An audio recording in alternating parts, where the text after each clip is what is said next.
Hello and welcome to yet another episode of the Bourbon Basement Podcast. We are your hosts. I'm Everett. I'm Brandon. Check us out on places. You can change those. Yeah, that's not accurate. That's not accurate. Everett is now Pikachu. Yeah. So just search that. You'll find it. He It's does somewhere. knock off Pokemon content. Yeah. Actually, it's so funny that you mentioned that because today, out of all days, I decided to actually dip my toes into the one type of content I said I never would. Yeah. Reaction content. Ooh.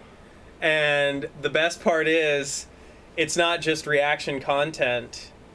So the whole series is going to be called I React to Reactors Reacting.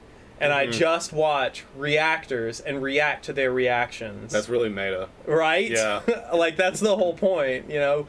Just, I feel like that's the best part. We judge their reactions, and it's great.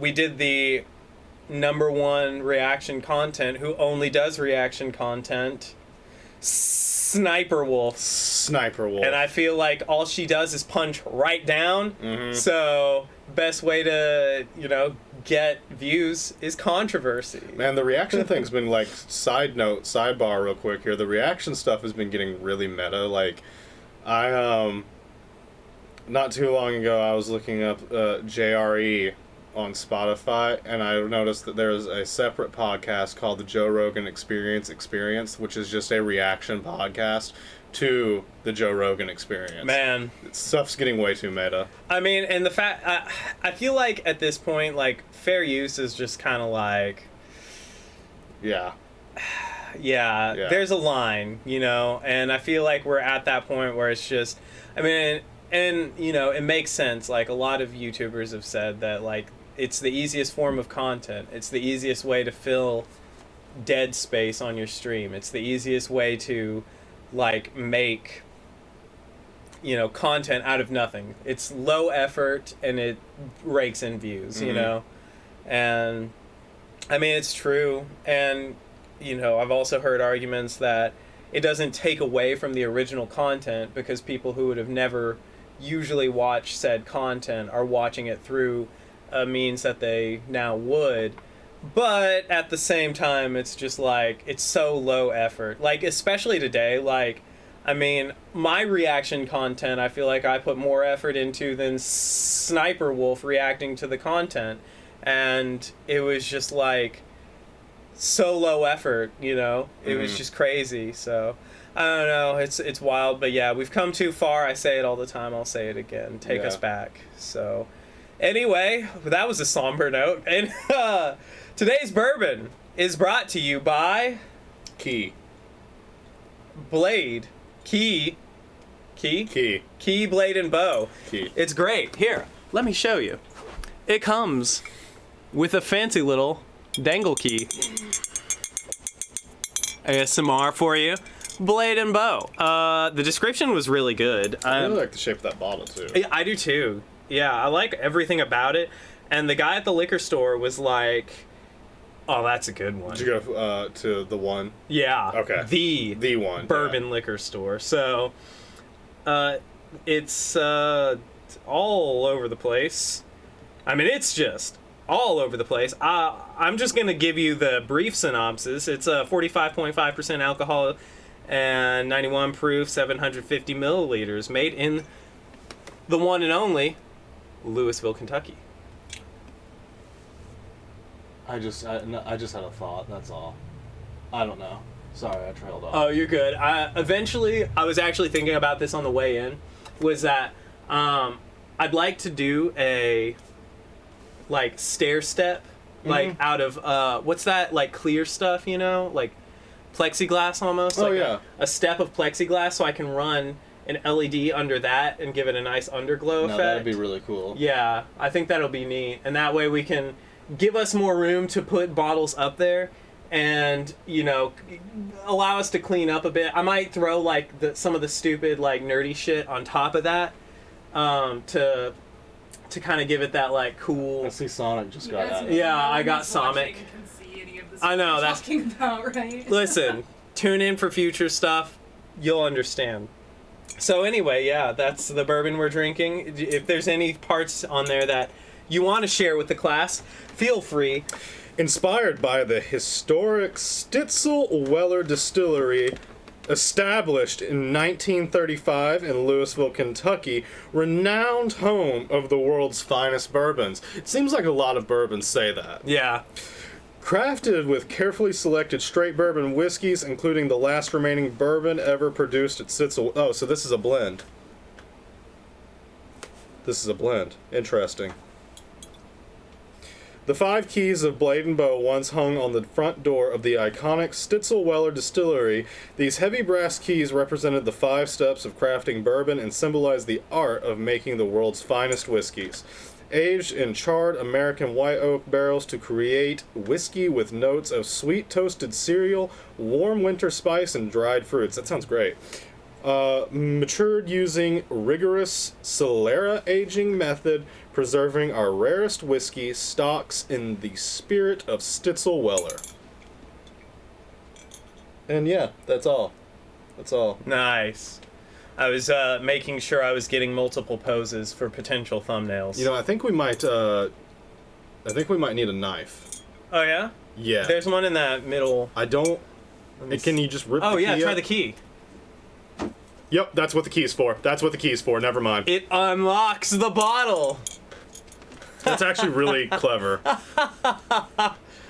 It's great. Oh, that's even cooler too. What's Is that up? they still have like the same band around under the seal. Oh, very fancy. Wood cork top thing, fancy. I like it. Yeah. And emblem. Stamped. Dude, this is like super There it goes. super fancy. Let's add some bling to my already bling. Dude, like actually like feel that. Like that's really heavy duty. Oh god, dude, that's like straight. Here, actually, I was gonna throw it, but it might like cut you. It's so heavy. Oh man. Leave him alone. Oh, he's getting a bug. Yeah, kill it, Nathan. Yeah, kill that bug. He's doing something.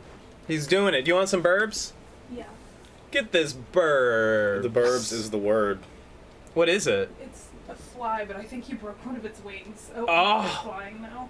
Oh. Can I have some ice first? Oh yeah. Well, so anyway, we've got a lot of topics to cover. A bunch. Or- I've been There taking you go. topics for a minute. It's fine. No, I'm no. good. Here. I've got a series of topics as well. Specifically tying to one thing. Actually, I've got a whole lot of things that Is it what I wanted to talk about? What I brought up earlier this week? Ungerman What? canoodles.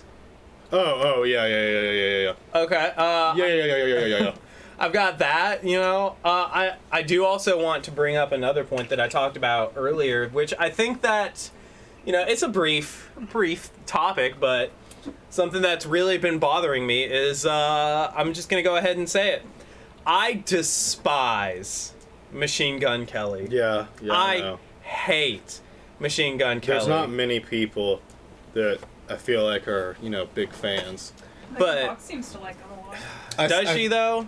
Does she? I feel like he's just really staying in the public eye these days based off of absurdities. I mean, it's like, but it's crazy because like I didn't really put it together until Waifu Wu made the comment that Machine Gun Kelly is a grown-ass man making high school music. Mm-hmm. And it's like, I mean, at this point, come on, like, just, he's what, 30? He's in his mid-30s, I think. Mid-30s? Hang on, like... I know that he was going bald, apparently. Actually, pull that up. Google that real quick, because I'm curious.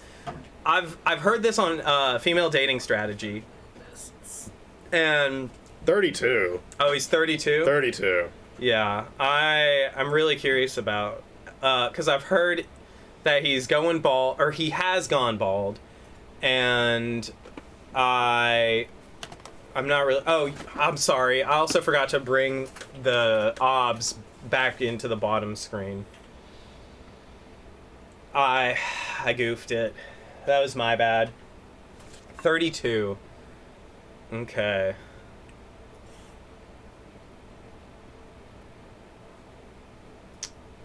Let's see.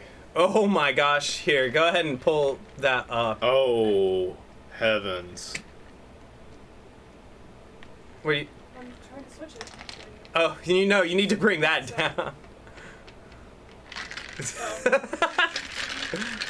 didn't do that. It just did automatically. It just has a mind of its own. Yeah, you didn't put all the stuff in the right place, so now it's I know. I staged it very poorly. Oh, Yeah. buddy. Yeah. Oh, man. But I can't show them either because the TV thing's messed up. No, you can. Oh, there it goes. It worked. Yeah. So, I see you've been considering a new chair. me? Mm-hmm. What do you mean? No, we're probably getting the advertisements from when we were looking up chairs for you. And To help because you decide. I'm obsessed with Herman Miller. I know but that's why I didn't think it was from when you were looking it up from me, because it would have been Secret Lab. Because Secret Lab Yeah. is super aggressive too. I'm Yeah. still getting ads for them, but when I saw Herman Miller, I was like, someone's considering a new No, chair. I just look at chair porn. That's what it is. I look at Herman Miller chairs all the time. This guy. I mean, yeah, he was definitely balding. Mm-hmm. How old was he in that? I mean, not that there's anything wrong with going bald, I mean, I don't know. It doesn't say. well, I mean, I'm still trying to read the article. gotcha. Find out any sort of information. Weird beard. Recently, and this is from 2012. So he was Oh, in that's his very 10 20s. years ago. He was 22. He was 22 when that picture was taken then. And this is now. Yeah. Okay, well, Yeah, there got we a go. follicle transplant. He what? Got a follicle transplant. Yeah, that's what this article is claiming. Yeah. He had a hair transplant. I mean, obviously, or he took Hims. Speaking of our sponsor, no. It's gonna do that every time I switch. Yeah, that's fine. Oh, you can turn it off, can't I? click the eyeball next to it. Yeah, there we go. But anyway, so yeah, I absolutely hate Machine Gun Kelly. I hate the message he tries to get across in his music. I hate that he's trying to stay relevant in the hip hop scene. I especially hate How's he trying to stay relevant in the hip hop just scene? pulling hip hop artists and getting them as features. Oh, he's doing that with everyone though. He's touring with Motley Crue right now. Oh god, Motley Crue? Yeah.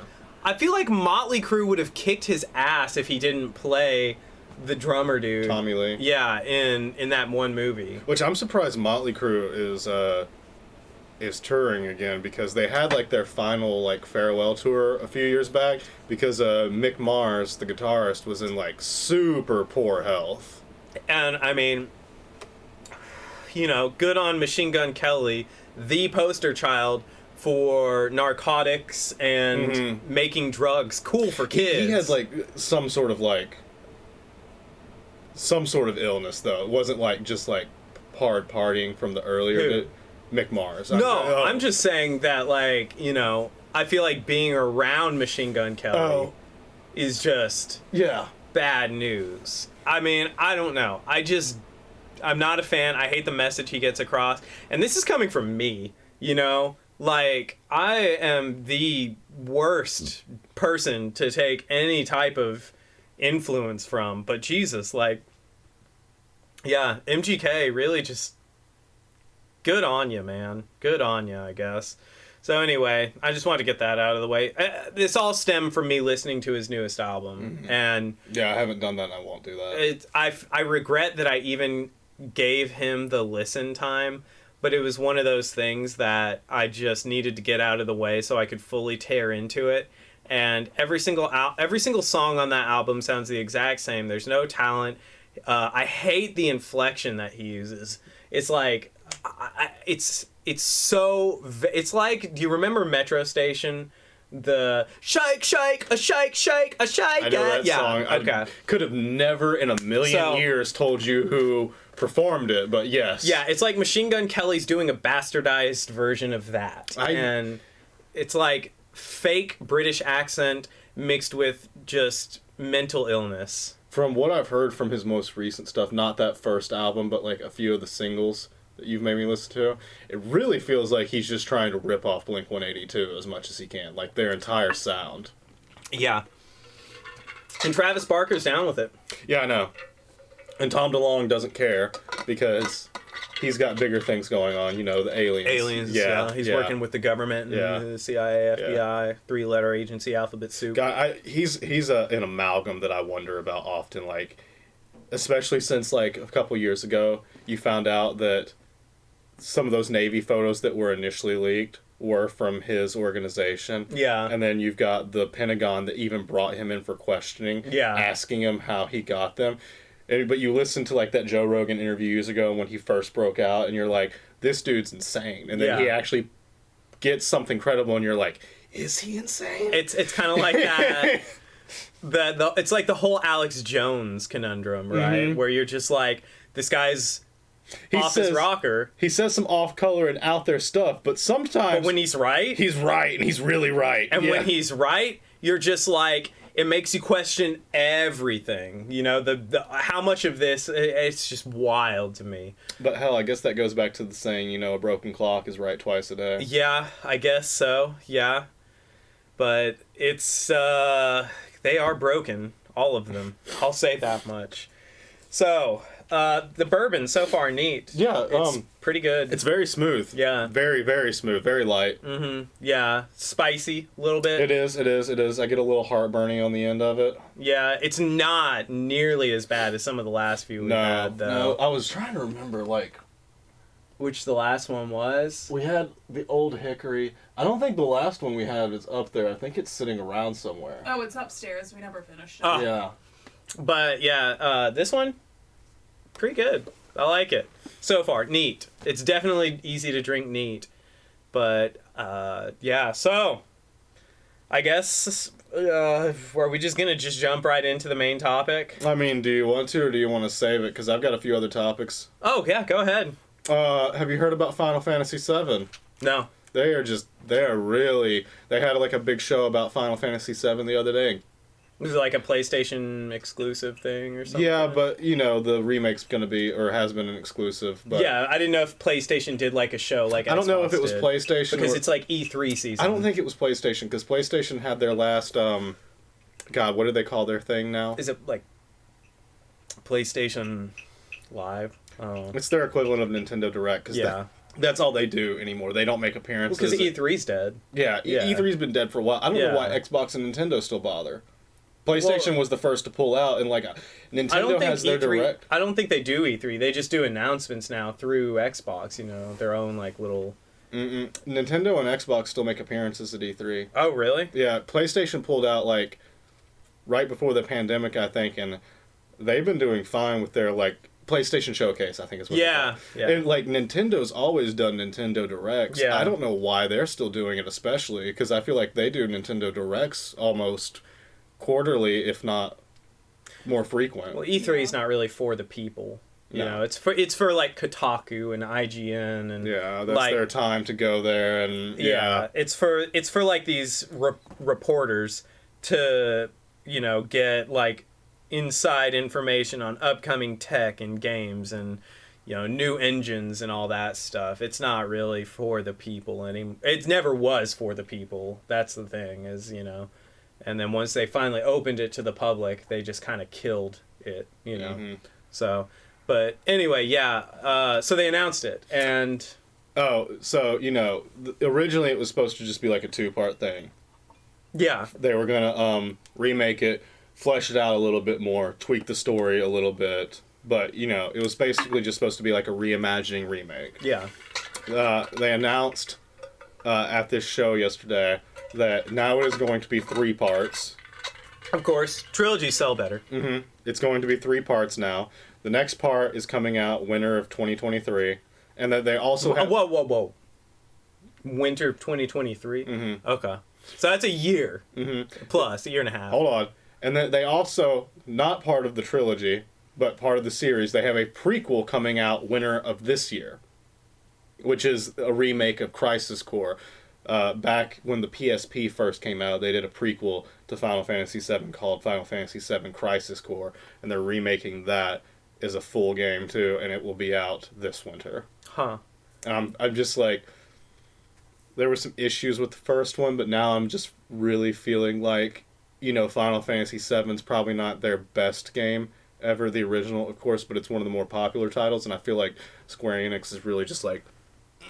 I've heard that it's their best story. I've heard 6. I don't play any Final Fantasy. I'm playing a little bit of 7 on my Retroid, but yeah, that's about it. Fans seem to have the consensus too, just what I've gotten from the community, that 6 is the best, like, is story. the one. Yeah, but it's 6 was the last Pixel one too, so there's like a big jump from like Super Nintendo that 6 was on to PlayStation 1 with Final Fantasy 7. Yeah. Yeah. I think it's so funny that Final Fantasy has like the most titles in a game. It's just ridiculous how Does many. it? No, I mean it's just how many there are though for Yeah. the Final Fantasy. To have so many Final Fantasies, it's just funny. There's a lot of Dragon Quest too, because Dragon Quest has been going on. Yeah, but it's not just the as- Final Fantasy. No. You know, I just think it's funny. But the a million titles, not to mention Kingdom Hearts as well. right, Mhm. yeah. But yeah, I don't know. I mean, I'll probably see. I want to try the remakes just because of the real time combat, and I hate turn based games. And the worst part is, it's not even turn based. Like technically, it's like real time turn based combat. If you miss a move, then too bad. You know, that's basically how I feel about Final Fantasy. I don't like. I agree with you there. I'm not a huge fan of the ATB system from like the like they started doing that around the mid games. You're talking about the ATB system where in the original turn-based combat you had like a timer until you could attack again. Yeah. And then like if you don't attack, the battle keeps going. You Yeah. can sit there and have an attack ready and just let the enemy keep Yeah, hitting it'll you. just, you can AFK and screw yourself. Yeah, I don't like that. If I'm Yeah. going to play a turn-based game, It's going to be true turn-based. I want true Yeah. turn-based, like Persona type stuff. Yeah. Pokemon, that Pokemon. kind of stuff. I prefer true turn-based. Yeah. I don't like that combat system. It's not. It doesn't. It just doesn't feel like I get what they're going for, right? Like it's like you are forced to be like, you know, engaged at the ready for your attack, whatever, and it makes you kind of like have to That's react what they were quickly. going for. Yeah. But really, it's not. Like, I mean, in turn-based games, the whole point is that you're typically more methodical, and it's like a card game, but, you know, less variables, I guess. So, I don't know, just like, yeah, that was just bad. But otherwise, yeah, I mean, you know, it's cool playing it on the Retroid, though. Like, on a small screen like that, it just feels cool. I bet it's transferred over to that well with emulation. Yeah, really well. Like, 0 lag, 60 frames. Like, it's really good. Yeah.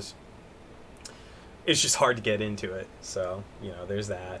But yeah, I just feel like they're really milking it. And I didn't even think about it until you just said something. But God, they're really pushing their Final Fantasy IP right now, aren't they? Huh? Because we've got Final Fantasy 16 on the horizon. 2 entries to the new 7 saga. I won't even call it a trilogy. I'll just call it a saga right now. And then Kingdom Hearts 4 on the way as well. Yeah. And they're still pushing lots and lots of new content for 14? Mm-hmm. Is that online? Yeah. Yeah, but Yeah. that was they're still doing constant updates to that, and I assume they'll keep updating it for a long time. Yeah. But Endwalker was their final expansion. Yeah. Yeah. So, I mean, I don't know. I don't know. They might push a new online as well. That'll happen eventually. Yeah. That'll happen eventually. But I don't think it'll happen anytime soon. I think they'll keep updating 7 for the foreseeable future, or not 7, 14 for the foreseeable future. 7 squared. No, wait, that wouldn't be 7 squared. 7 times 2. Yeah. But, yeah, so, yeah. Any other exciting news in the game space? Not in the game space, I don't think. No. Nothing that I can think of. Yeah. Callisto Protocol looks really good, but we already talked about that. Yeah, Callisto Protocol looks really good. Yeah. Yeah. If you guys haven't seen the new PlayStation exclusive from the... Is it exclusive? Yeah, it's exclusive. Oh, man. Yeah, go ahead and look that up. It's really cool. It's from the creator of the first Dead Space. Yeah. So, yeah. It's Just go to YouTube. looking top-notch. What's it called? Callisto. Callisto. It's either 1 L or 2 L's, I'm not sure, but yeah. You've got it right. And, Oh, that was annoying. At least we get to look at Machine Gun Kelly a little bit yeah, it's longer. fine. Yeah, Bald Machine Gun Kelly is cool with me. See what? Callis. There it is. Yeah. Lixo. No. Calisto. Try that. It should autocorrect. Yeah. Yeah, there we go. Top one. Never mind. Not gameplay. Trailer. Yeah, there we go. Hell yeah, baby. What is this on Xbox? Oh, maybe it's not an exclusive. I thought it was. Yeah, I thought PlayStation had purchased the studio, but apparently I'm wrong. Music. What does it mean captured on next Turn gen this up hardware? a lot. It's current gen. Oh, yeah. That's a good question.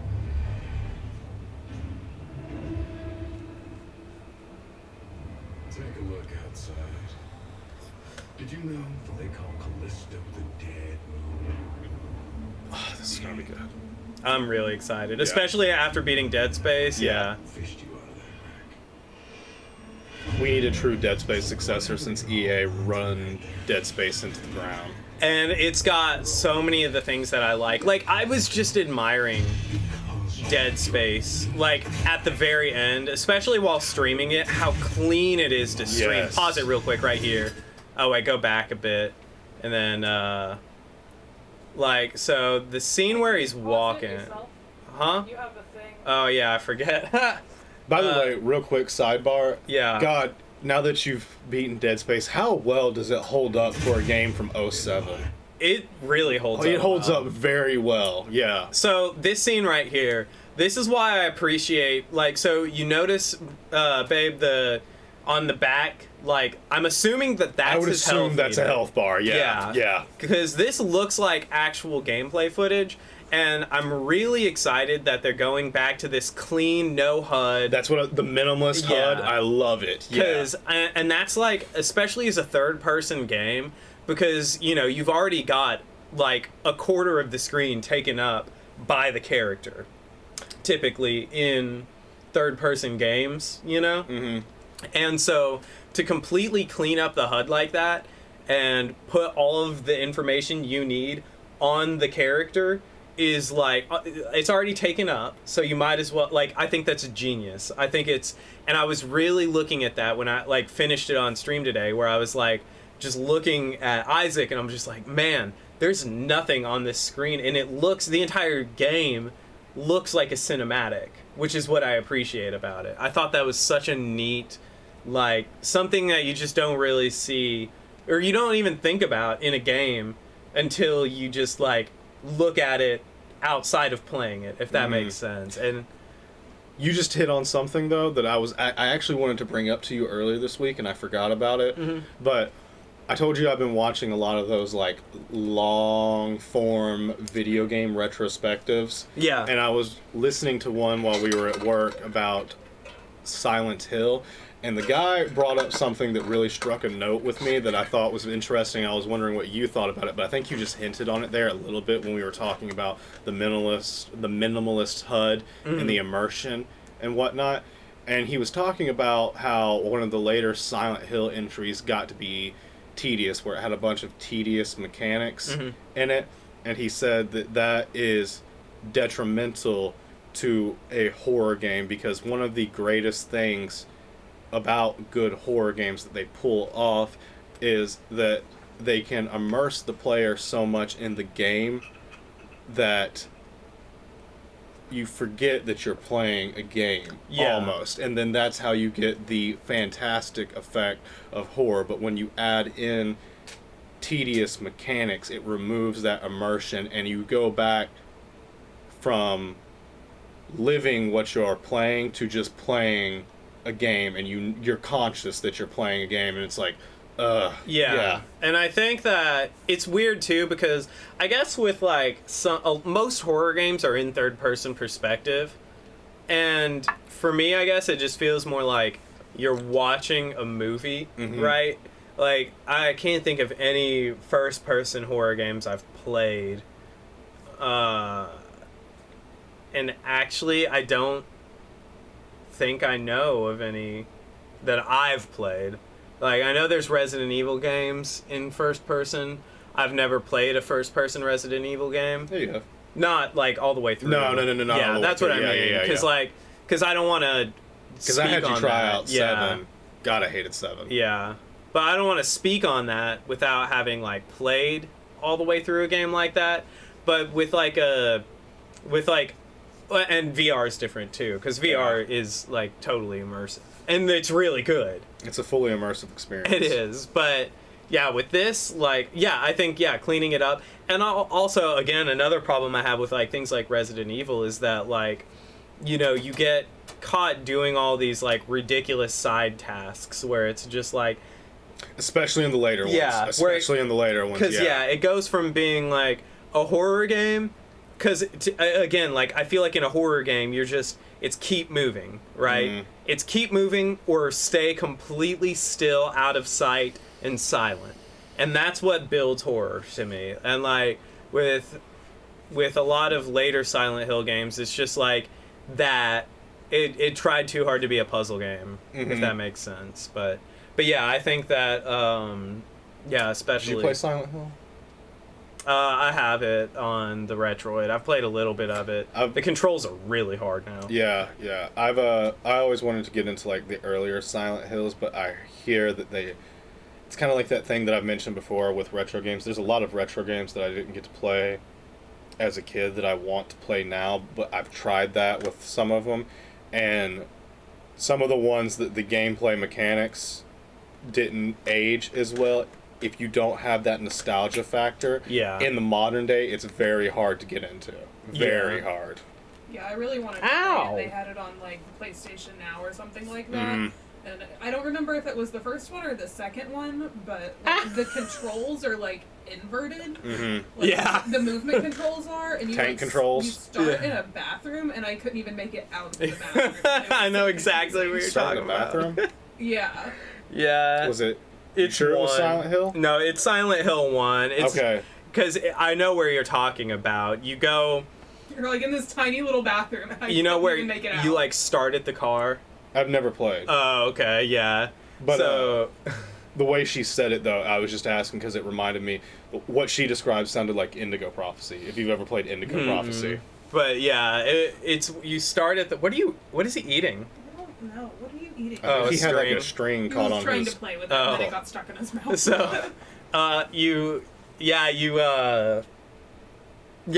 start out at like a car, and it's like super foggy, and it's like kind of like top down but side scrollery, and then you can go into a building to your right. I think that's what you're talking about. Yeah. So you go in. It's like a rest stop or something. Yeah. It's like a small bathroom with like 3 stalls in it. And like the angle is so weird, and like it's not tank controls. It's just good luck. I thought Silent Hill definitely had tank controls. Yeah. I'm pretty sure it's. Like, it's a static camera. Yeah, but tank controls being like, you move forward, you move back, you move left, you move right.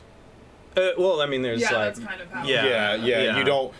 And you have to... Well, it's a fixed camera, Yeah, so... But tank controls in later games where you could control your camera, it would still control like that, but in order to turn your character would essentially strafe at all times, and to actually turn your character, you had to move the camera along with the... Yeah, it was super confusing. the movement. But yeah. Hands I'm so hyped about this. I am too. Chance at rebirth.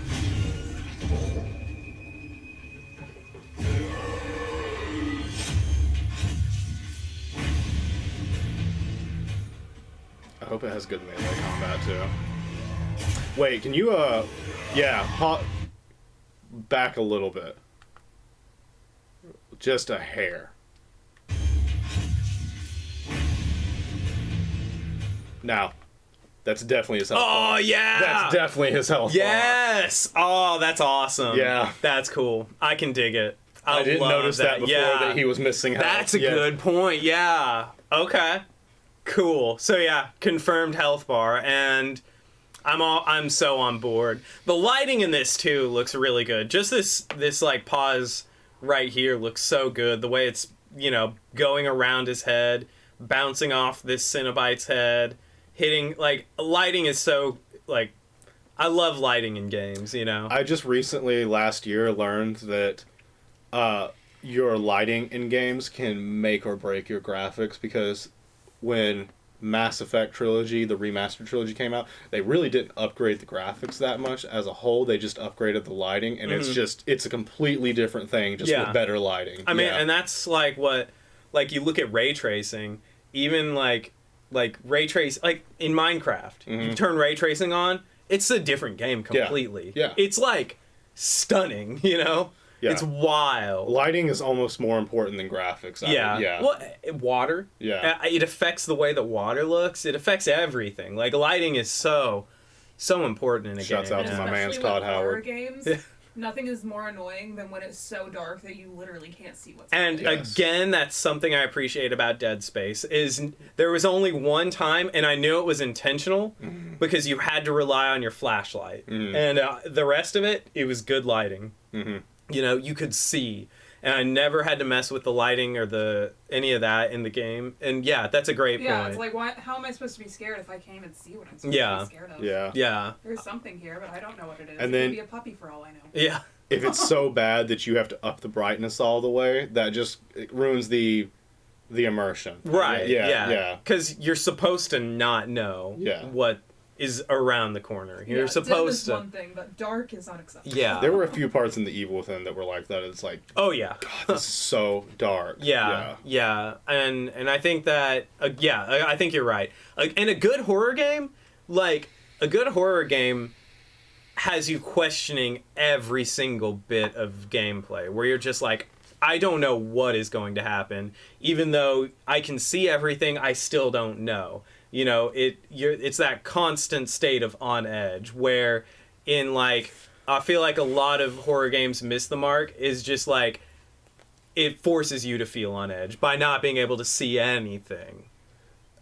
Oh, God, I don't want to spoil anything for you, but I really want you to play Dead Space 2 as well, because I think I have that. Dead Space 2 does a really fantastic job going into it of making you question I don't want to spoil too much for you. I want you to experience it yourself, but God, Dead Space 2 does a wonderful job of making you question everything. I mean, I'll play through it for sure, especially after that last one, because it's so good. That last boss, whoo, that was fun. He wasn't hard, but God, he was fun. Yeah.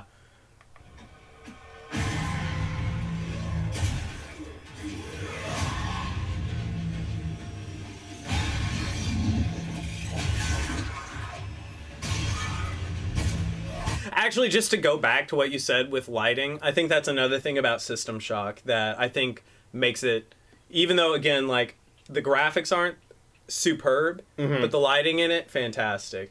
And I'd again, I'd say the graphics are superb from a distance. It's just some of the texturing that's really bad. I wouldn't even say the graphics. Again, it's the art design. You know, art design? I would say it's the art design. You wouldn't call it texturing? No. Okay. I would just say, Fair like, enough. I feel like it's supposed to be like that, though, to remind you that you are playing a remake of a retro game. I feel like that, too. Over the top with trying to make it look super modern. They still kept the kind of, like, retro aspects of it. Yeah, she said that to me a while back, and yeah, that makes perfect sense. But, yeah.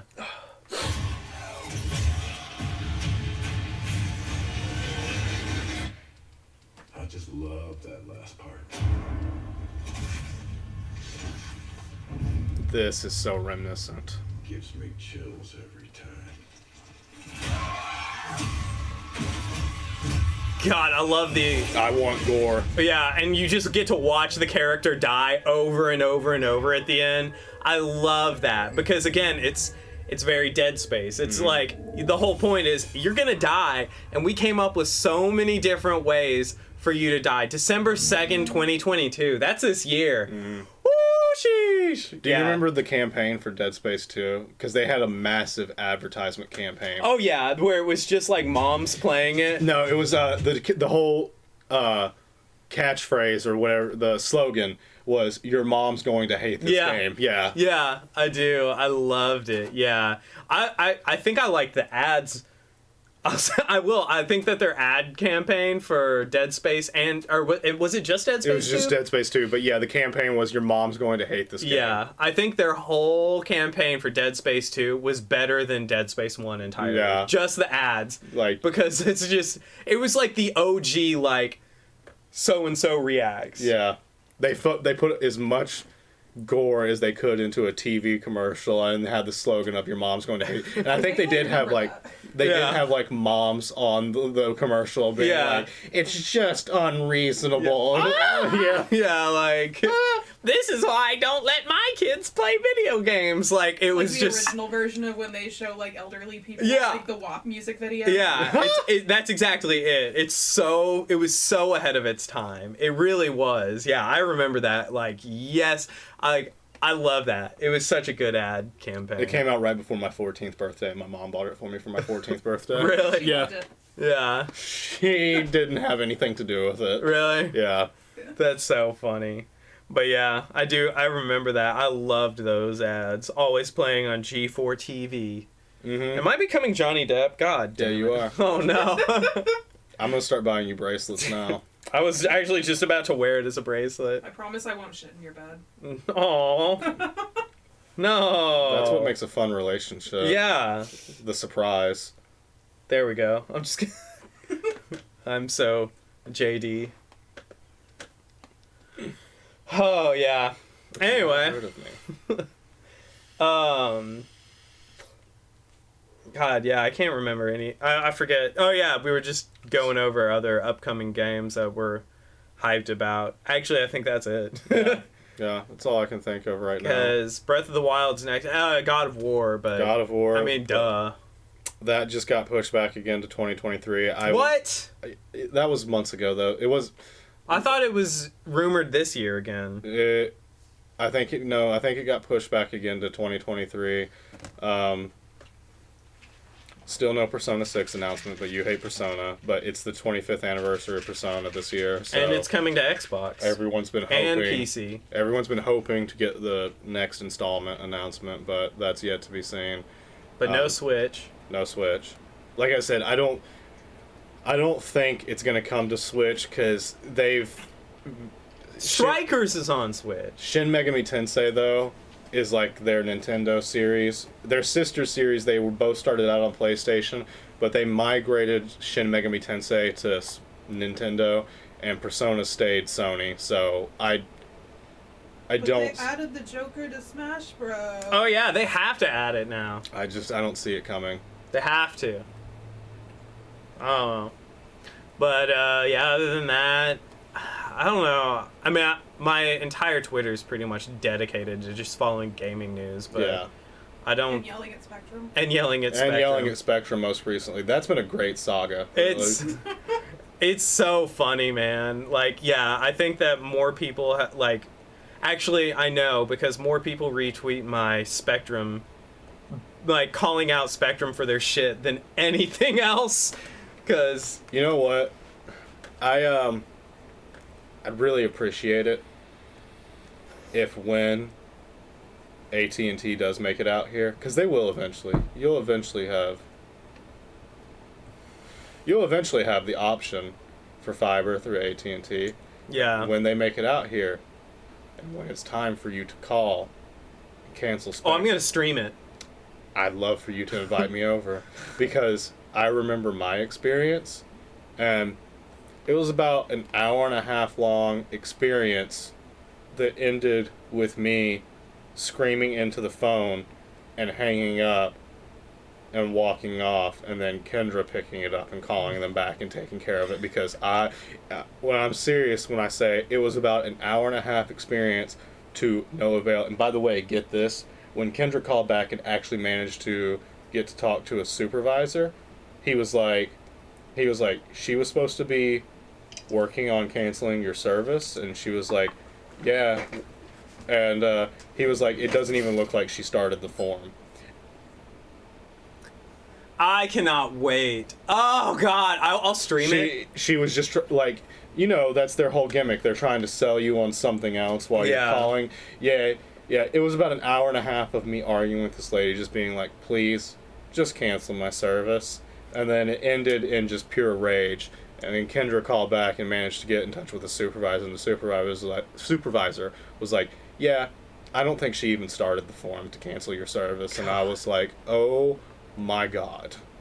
So, I don't know why that made me think, but today I got a call from Border Control. Yeah. Asking if you want a job? Asking for my name. Oh. That's right.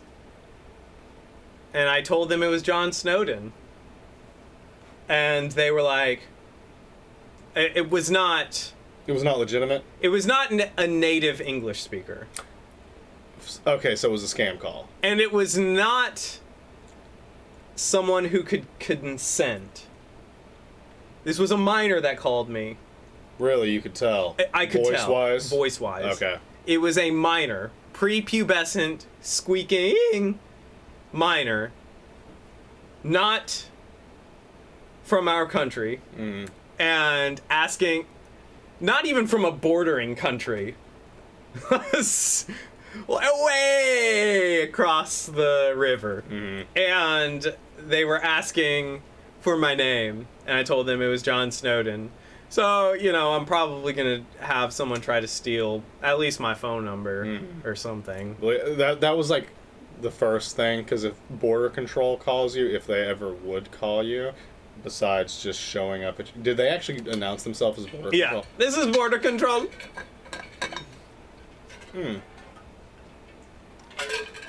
See, because that's... I streamed it, actually. I streamed it. That's first red flag, because it's ICE. Yeah. ICE. And then second was, asking your name. I guarantee if ICE is calling you, there's a good chance they already know your name. Yeah, exactly. So, yeah, I streamed it. It was hilarious, though. That was so funny. I forgot that happened today, but that reminded me calling the Spectrums people. I hate those fuckers, dude. I hate them so much. See, because I figured when you first said that, assuming it was a legitimate call, I was, like, offering you a job. Because your previous background, and I've heard for years now, since the Trump years, that they've had a tough time getting people on. Really? Yeah. They've needed people for a while now. No. Even when I was Jeff Bezos. Well, the only time I actually even gave money to fund the wall was when I accidentally misclicked when I was trying to cure Puerto Rico instead. Cure Puerto Rico? Yeah. Cure Puerto Rico? Yeah. What did Puerto Rico have? Bad roads. Oh. Apparently. I looked it up. And apparently Puerto Rico is just riddled with bad roads and bad bridges. Puerto Rico's riddled with a lot of things. Yeah, but that's what I was funding when I was Jeff Bezos. So, I've talked to, at my previous employer, I spoke with a lot of them about what it's like down in Puerto Rico. It's wild. Hashtag Bezos is Bay. But, because Puerto Rico's a territory and not a state, certain things are a little more easy to get by with there. Yeah. And there's like, how we have monopolies here in America, but they're not really monopolies. But they are. They are, but they aren't. Yeah, there's, like there's, Spectrum.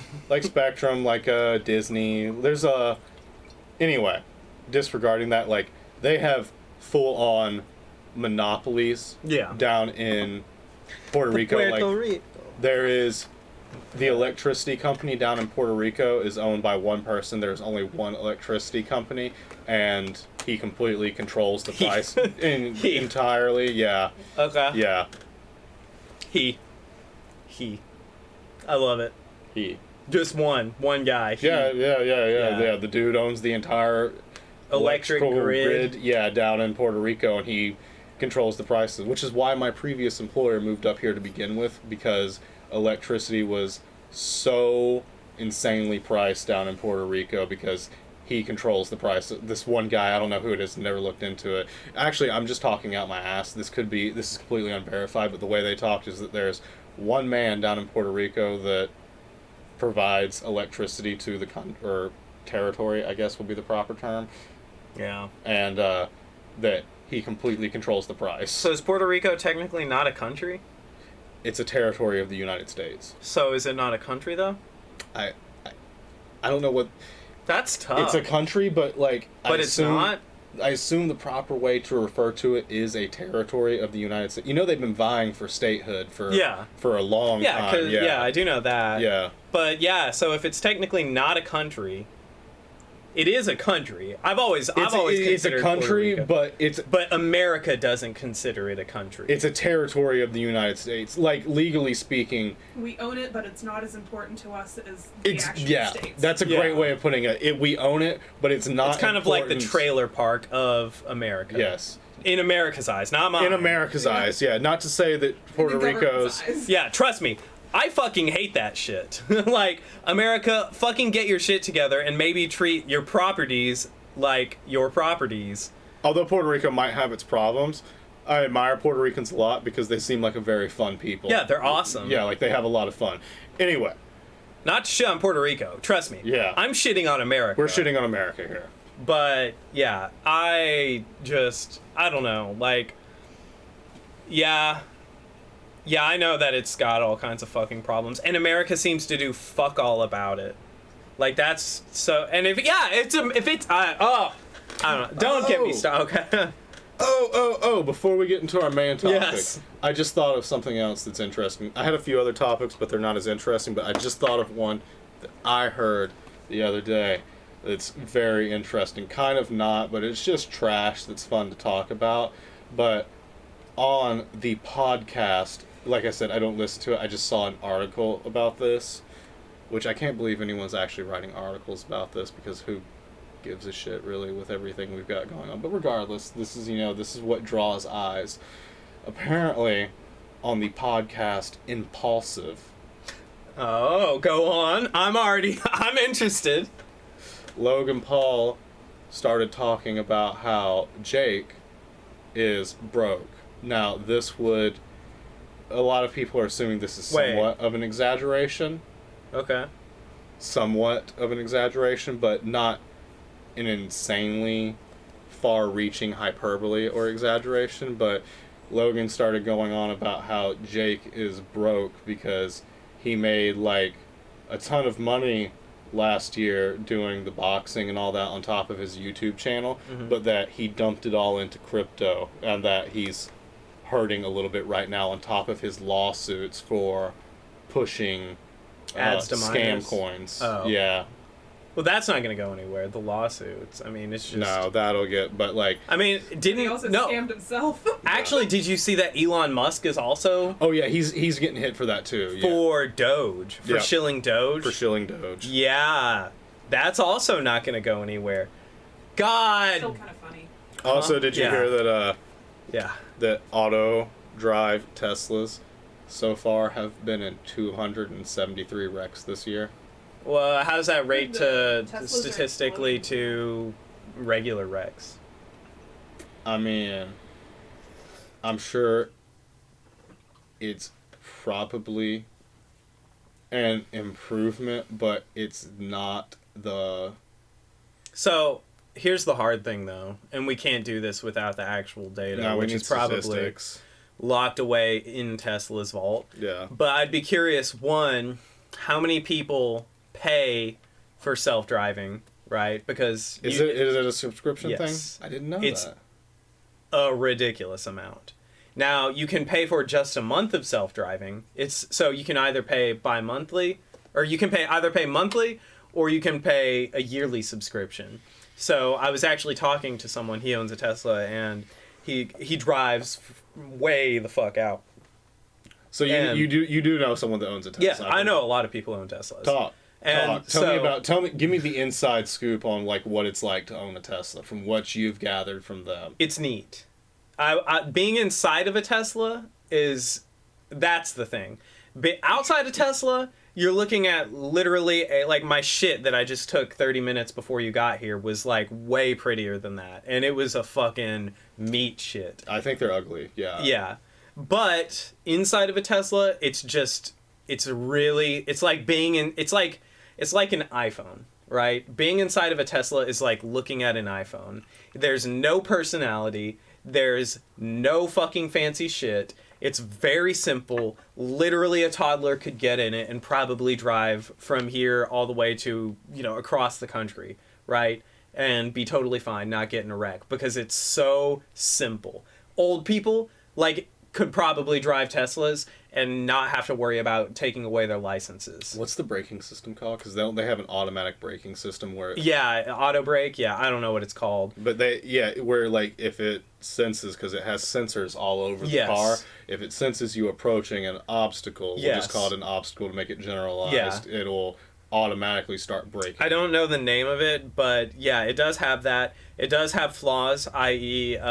You drive up to an overpass and there's heavy shadow, contrast. Mm-hmm. It can throw it off, but it doesn't it's not terrible.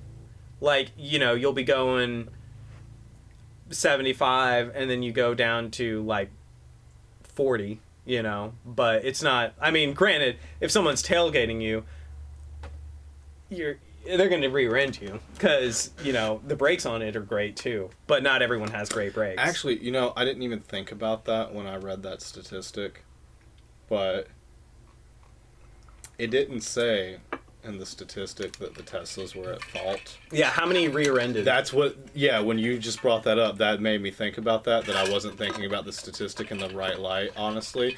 How many of those Teslas that were auto-driving, were rear-ended or sideswiped from someone running through an intersection or something. Yeah. Now, and here's the other problem too is and I think it's just kind of everyone's fault really, is that not everyone has the equal braking capacity. All brakes are not created They're equal. They're not. It all depends, my Mazda can stop on a dime, but you've got a semi-truck 20,000 pounds heavy with a full load in the back is not going to be able to stop on a dime like my Mazda can. Even like my truck stops and it's older, but it still stops way better than the tank. Yeah. And that's just how it is.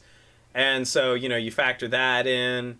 You factor in that reaction speed. You factor in, because not everyone's driving a self-driving car and all that stuff. There's so many variables in it. But the other thing too is I'd be curious to know how. So it is confirmed. You said it's 256 or 200 something wrecks. The self-driving 273. I think 273 was the exact statistic.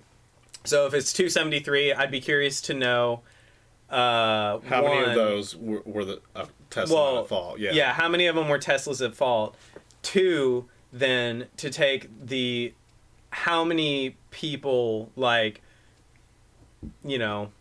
many people get in just wrecks, and then you factor in how many Teslas there are on the road that are self-driving, and then you'd have to factor in all that stuff. Yeah. So I'd be curious about that. It seems it's a misleading statistic. Yeah.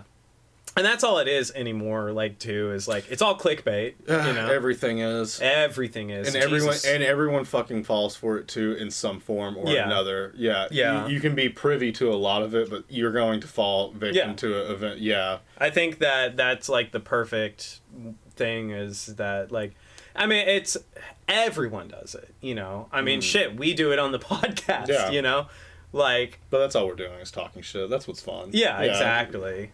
But that's the way that I mean, everything except for maybe music. You know, music's not clickbait. But everything else, every other form of media. Machine Gun Kelly's pretty that's what I was clickbait. about to Yeah, say. Machine Gun Kelly's pretty clickbait. All right, that's a callback. We drink each other's blood. Yeah. She can't remove her ring without cutting off her finger. So dumb, but We're vampires. yeah.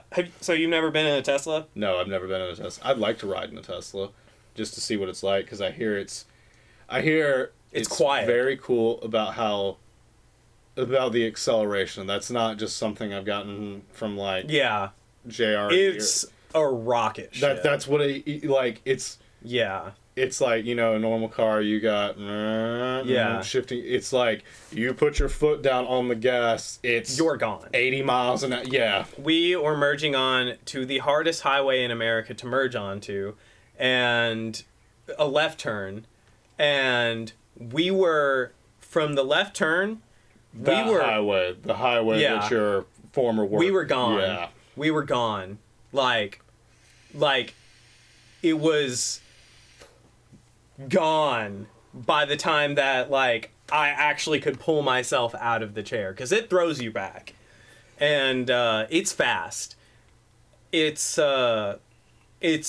really neat because it's got a glass roof, which I think, like, I mean, I don't know how safe that is, but it's so cool to like sit back and just watch the sky. Like, I mean, I'm sure you've seen like little TikToks or Reddit or anything like of like in New York in a Tesla, just being able to like see the skyscrapers in the car as you're just like, it's a really cool thing at that speed, you know.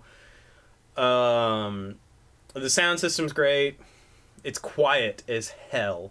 Like, when you accelerate, you can hear the motors, but otherwise, like, there's Is no this thing even on? Yeah, and there's no road noise. One of the Tesla owners I know, he is so douchey, and like I was talking about how it like syncs to your phone.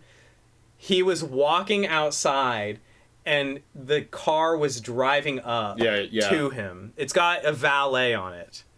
And so, yeah, I saw him, like, he walks outside on his phone, he presses a button, and all of a sudden the car, like, wakes up, you see the lights pop on, and then just creep up to him. No one in the driver's seat, no one in the car. That's kind of creepy. It was actually. weird. I did not like it. Was unsettling. Yeah. It was very unsettling. That's like some Blade Runner shit. It is. Yeah, that really is. That's like, And that was weird. I don't know how I feel about that. Or the entire genre of cyberpunk, but in Cyberpunk the game, your car does that. Yeah. It's unsettling. It's weird. Seeing it in real life, I imagine it's very unsettling. It's strange. Yeah, it's like seeing a ghost. Yeah. Is the best way I know how to explain it. Like, it's like seeing an apparition in real time, except instead of this apparition, it's driving, you know, a 5-ton vehicle that can literally kill you if it wanted to. Are they that heavy? I don't know how heavy they are, but they're heavy. I was fixing to say, like, I didn't know they were that heavy, but it doesn't surprise me because I know those batteries have got to be, like, insane. Yeah. Yeah. Yeah, I know Teslas are not light. I know that, like, actually, between the batteries and the motors, and all the component, like, I mean, it's a heavy car. So, yeah, it's neat, though. One of the things I really despise about Tesla is the whole right to repair thing. Yeah, that is the only way trash. you're going to get your Tesla repaired is by shipping it to a Tesla center and just being like, well, car's gone, had to ship it off to Tesla. They're the only ones that can repair it. And I had asked about... So I asked all of the Tesla owners, I was like, what happens when your warranty expires? Like, what do you do? And every single one of them responded with, you hope to sell it before it expires. That's all you can do. Yep. And that seems like the case. Yeah. It really does, from what I've heard about their, you know, repair system for your vehicle. Yeah. Otherwise, you're going to pay a crippling amount of money to get it repaired. More than the car is worth for the repair. Yeah. Essentially, yeah. So,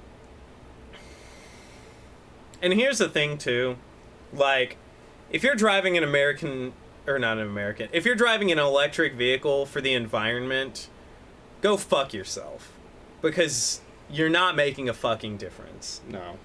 You're Not at the especially buying a new. Like, if you're buying a new electric vehicle for the environment, then you're just a pretentious fuck ass. See, here's the thing, like, not even getting into the aspect of The ethics of mining lithium. the ethics and the entire, not even the ethics as well, but the environmental cost of mining all these metals that go into and then production that go into the batteries and shipping. Just going off the way America's power grid is set up and where the majority of our power comes from. Yeah. I don't think you're helping. You're making a small dent, but I don't think you're not even. It's a decimal point on far billions. down decimal point. It's a decimal point on billions. Because most of our power infrastructure is still based off coal. So when you're charging that Tesla on a supercharger at your house or wherever, you're still burning coal. And not just that, but like, I mean, and then you take a look at like the actual environmental impact of like everything else, like just shipping goods. Mm-hmm.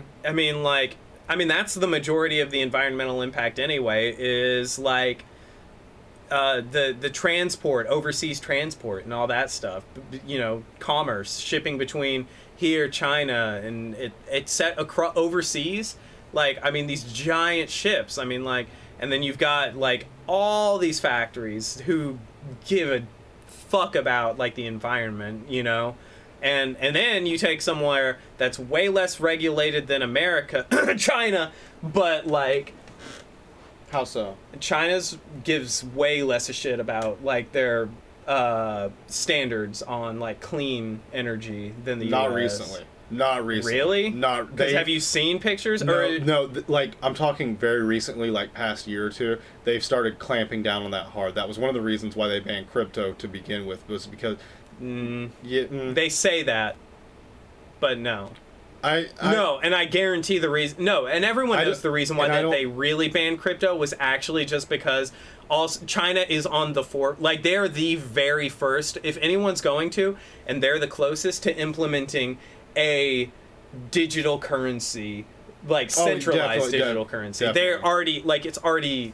There's a name for it. Yes. You know, they're already trying to push it. No, I can see that. And that's why. It's not for, they can mask it as environmentalism, but like, and if you even go to Google Maps, because I've tried to go to Google Maps and I can't go to Street View because they don't want you to. You can actually, ironically, only see inside of places, inside of like nice structures in China, and you can also only see like nighttime in China. You can't see the sky in the daytime, and that's another thing where it's just, and it's something someone took on their phone. It's not Google. And the reason, and I'm saying this just because like China can try to say it's for environmentalism purposes, but let's be real, they want a centralized cryptocurrency. It's all too perfect for them to control the currency of the people in China. I don't think you're wrong, but what I'm going to say is I've seen the pictures of like, especially your massive population centers such as like Beijing and stuff. I do honestly believe that China has gotten so polluted and smoggy due to their ultra low regulations and ultra high focus on production and becoming this economic powerhouse that is a major contender in the world economy. I do believe things have gotten so bad there that and it's progressed so quickly too, from them being a relatively rural country that was, you know, almost third world, if not third world, back to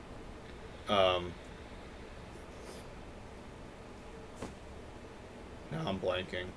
And I'm such a fan of dictators. Anyway, the first communist dictator of China, when it was really like a very rural third world country, from the 60s, 70s up, it's progressed so quick, and they've managed to, especially with pollution and smog, rapidly outpace other industrialized countries. It's gotten so bad so quick. I have a hard time believing that even the Chinese government hasn't realized that this is horribly unsustainable for them, and that, you know, with a communist regime, it's built on the backs of the workers still, and I think they have realized that they will not maintain their population and their production if they keep going like this, because it's going to become unsustainable for people to live at the rate that they have progressed. The rate that they have progressed has been so rapid, and the way that they've outpaced countries that were industrialized long before them, I think they realize that it is horribly unsustainable, and they are making living conditions, or their living conditions will eventually get to the point where they won't be able to sustain a population due to adverse health effects due to their low regulation. But do you think it really matters if they take over the world anyway? I mean, you got plenty of real estate. I think they're on the path of world domination, but I think they're playing the long con.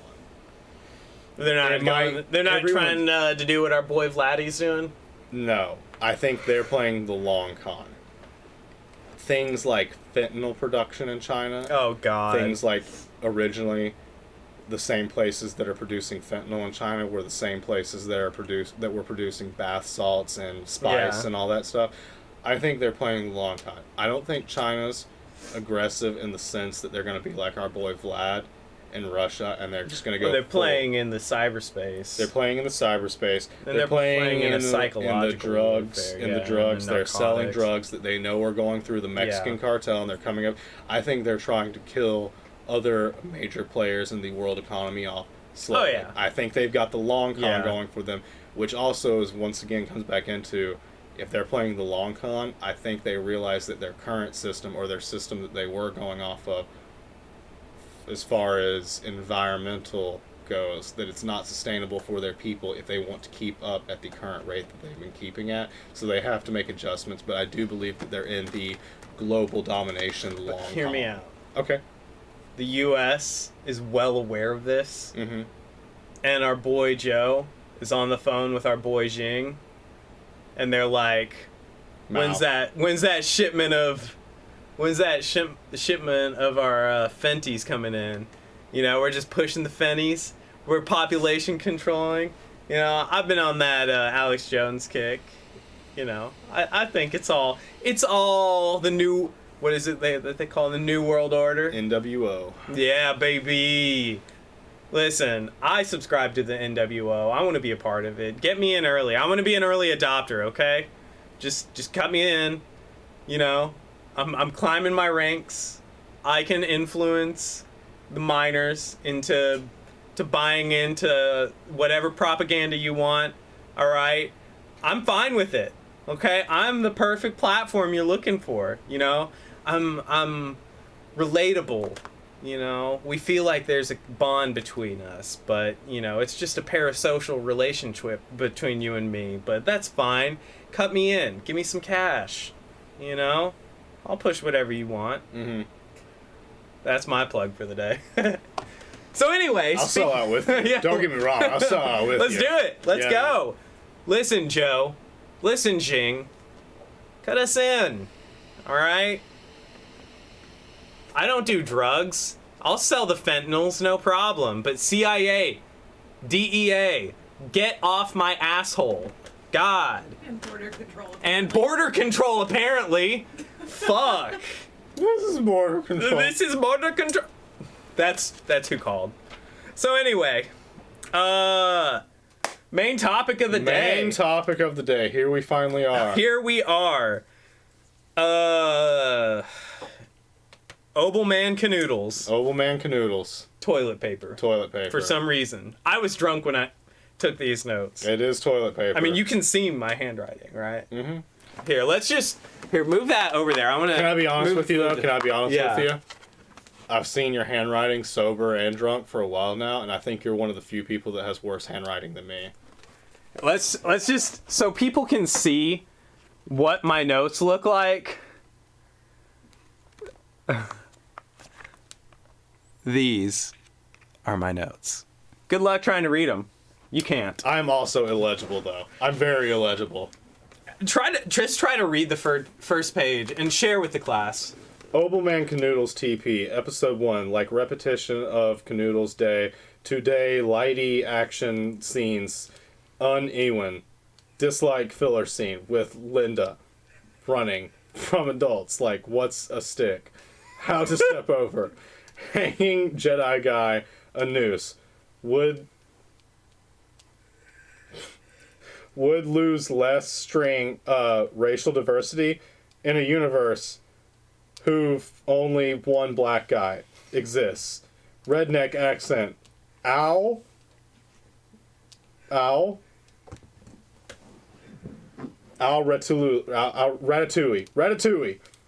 Has anyone ever prior, especially Tatooine, even had a redneck accent? Canoodles. Manager. Episode 2. Like set design. Uber punk equals bae. Young Laura. She a bad bish. Grundle. Exquisite. Was spinny. Light lower cut bros. Dick off. Fucked up. Clone Trooper. 8 kombucha. 4 credits. Stormbally. Truckers walk by. Dislike. Dark. Mavics race sky. Drag scene is a bish. And can't light. They're supposed to be good tier. God tier. There we go. That's the first page. Oh, that's my notes. Those were relatively sober as well. So anyway, let's get into this. All right, you want to break it just down by episode, or how are your notes? I don't have any notes. I was just going to fly by the hip. I don't have any notes episode by episode like you do, but I have things that I like about the series and things that I dislike about the series in my head. Okay, so exclude the most recent episode. We haven't seen that yet. Okay. But, yeah. But that, God, I wish you had watched the most recent episode. I know. Because I was going, the choreography of, we've only had, 2 lightsaber fights, including the most recent episode, which you haven't seen? So in the first episode, there was the lightsaber fight at the very beginning when they execute Order 66, which was pretty good, where she's protecting the younglings, except I didn't like that she kept her lightsaber drawn the entire time. That was one thing that you brought up.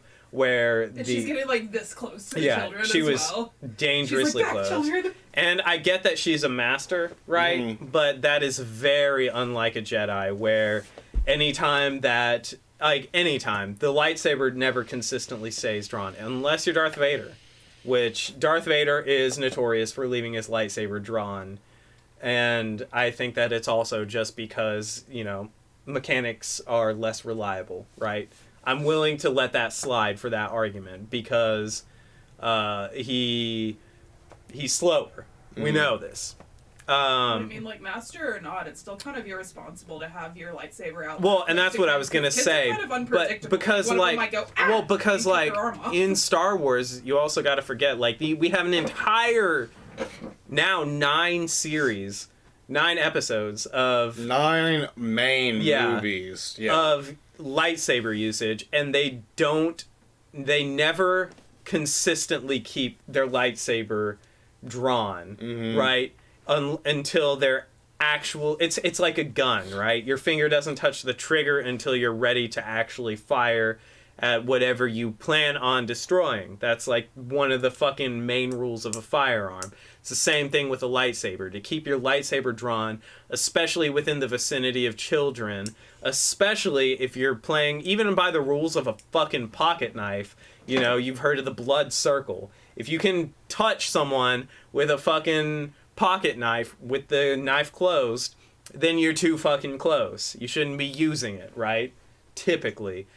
With a lightsaber, that's a lot more fucking deadly, you know? And yeah, that was, but there was the lightsaber scene in that. There was the lightsaber scene in when they go to Tatooine for the very beginning, what did they call them? The Inquisitors. There was when they very first go on, when the Cenobite, what did they call him? Main Inquisitor or Grand Inquisitor. Yeah, Grand Inquisitor. When he was when he is looking for the Jedi on the run, in the cantina scene, there was that brief lightsaber scene. There was the lightsaber scene between Augerman and Dark Man on the construction site. It's the one that I really want to get at. Okay. Yeah, let's go into it. Okay. I really hated the choreography for the entire thing. It just kind of seemed ridiculous to me. Not necessarily because of Darth Vader's choreography, because we've seen in multiple installments through multiple different mediums that, and it's understandable too, canonically, that after Anakin was burned, and especially immediately after, 10 years. Yeah, and became basically part, I don't want to say cyborg, but he's cybernetic to a degree, and he wears a massive suit on top of his cybernetic augments to his actual body to just be able to keep him alive. But it's because through the dark side he's such this force powerhouse. But his movements are restricted, and he becomes more of a powerhouse lightsaber fighter doing these massive brute force broadsword swings. But that easily plays into not only his condition with being this cybernetic organism and having this massive heavy equipment all over him that's just there to keep him alive. Not only that, but if you go back into the prequel trilogy, you can even see it as he's a Jedi. He has the elegant dance that the Jedi and the Sith at that time were all known for, of this elegant, like, fencing dance of, like, a lot pirouetting. Of it's fencing. Yeah. A lot of it's based off of Japanese. It's not kata, but, you know. Yeah, but either way, you can even see watch times in the original trilogy, which they did a fantastic job of this, of displaying his trouble with controlling his emotions, which was a tenet of the Jedi, to remove emotions that he always had trouble with. He gets angry, he gets frustrated, he gets scared, and he will go into this side of him that he always had as this powerhouse, where he transitions from fencing to just slashing, like, heavy, angrily, brute strength, brutal power. So that all fits canonically to me. But the thing that really bothered me was watching Obi-Wan just flop around like a helpless child. This man was, I know they're trying to play off this whole thing that he's been separated from the Force and that he's lost hope in everything, but the fact that he's fighting like a child when he was one of the most renowned Jedi Masters on the Jedi Council, and that he was this master of swordplay with a lightsaber, regardless of his separation. It's like fighting. Yeah, there's so much muscle memory that's involved in that. It seems so ridiculous to me that after 10 years even, that he would fight like someone that's picked up a lightsaber for the first time. And that really bothered me. To counter-argue, though, This is also someone, like you said, who has written off the Force entirely, pretty much for 10 years now, has not touched a lightsaber, right? And also has foregone, because essentially what Yoda told him when he moved to Tatooine was, forget the Jedi. Forget everything you know. Mm-hmm. You weren't, like, the Jedi training, the Jedi lifestyle, the Jedi tenets, everything, gone, erased. And he had 10 years to completely separate himself from the Force, right? And, I mean, though you can't really separate yourself from the Force, you can separate yourself from the daily training of the Jedi, right? Which is very Shaolin monk, you know, required meditation, you know, on a daily basis. Mm-hmm. And these monks essentially had to train to maintain that level-headedness, right? To maintain a state of calmness in these in otherwise occasions when most people would experience adrenaline dumps. And it's just learning to harness that adrenaline dump. And I think that you could also argue, I'm not saying I necessarily agree with it, but just to play devil's advocate, that in this case, the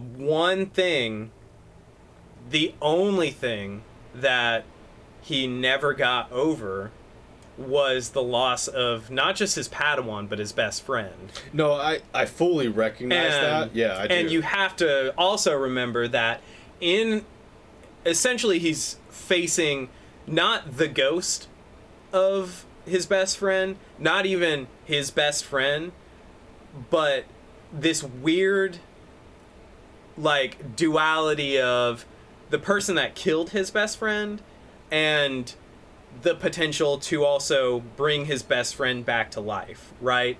And you, when faced in that situation, and also after 10 years of just zeroing in on that one thing every single night over 10 years, that's what he still has nightmares about. Mm-hmm. Like, to be in that situation and to completely separate yourself from that meditation of overcoming that adrenaline dump, he's gonna be flustered to a degree. To add to your point too, yeah, the shock of recently realizing that he's even still alive. You thought you killed him. Yes. And you think there's potential to bring him back. Mm-hmm. Like, I mean, because, you know, in the case of, you know, like if it, you know, if you re-encounter someone that you thought that you had to kill, you know, you're gonna be like, come back. I don't fucking care that you're hooked up to this fucking machine. Just come back, you know? So, I mean, it's like, it's this, you know, I get where you're coming from, absolutely. He was a fucking master. And in the sense of fighting, and just from someone like having experience in fighting, like, I still, especially when I get drunk, love fighting, mm-hmm. you know? And it's like, you're laughing at me, but I do. We know. Oh, man, I'm sorry, that hoodie is badass. I know, isn't it That's dope? Really fucking dope. Okay. But, anyway. Yeah, but, like, I mean, especially when I get drunk, I love fighting. And, you know, maybe being drunk plays into it that I don't experience that adrenaline dump when I do fight when I'm drunk.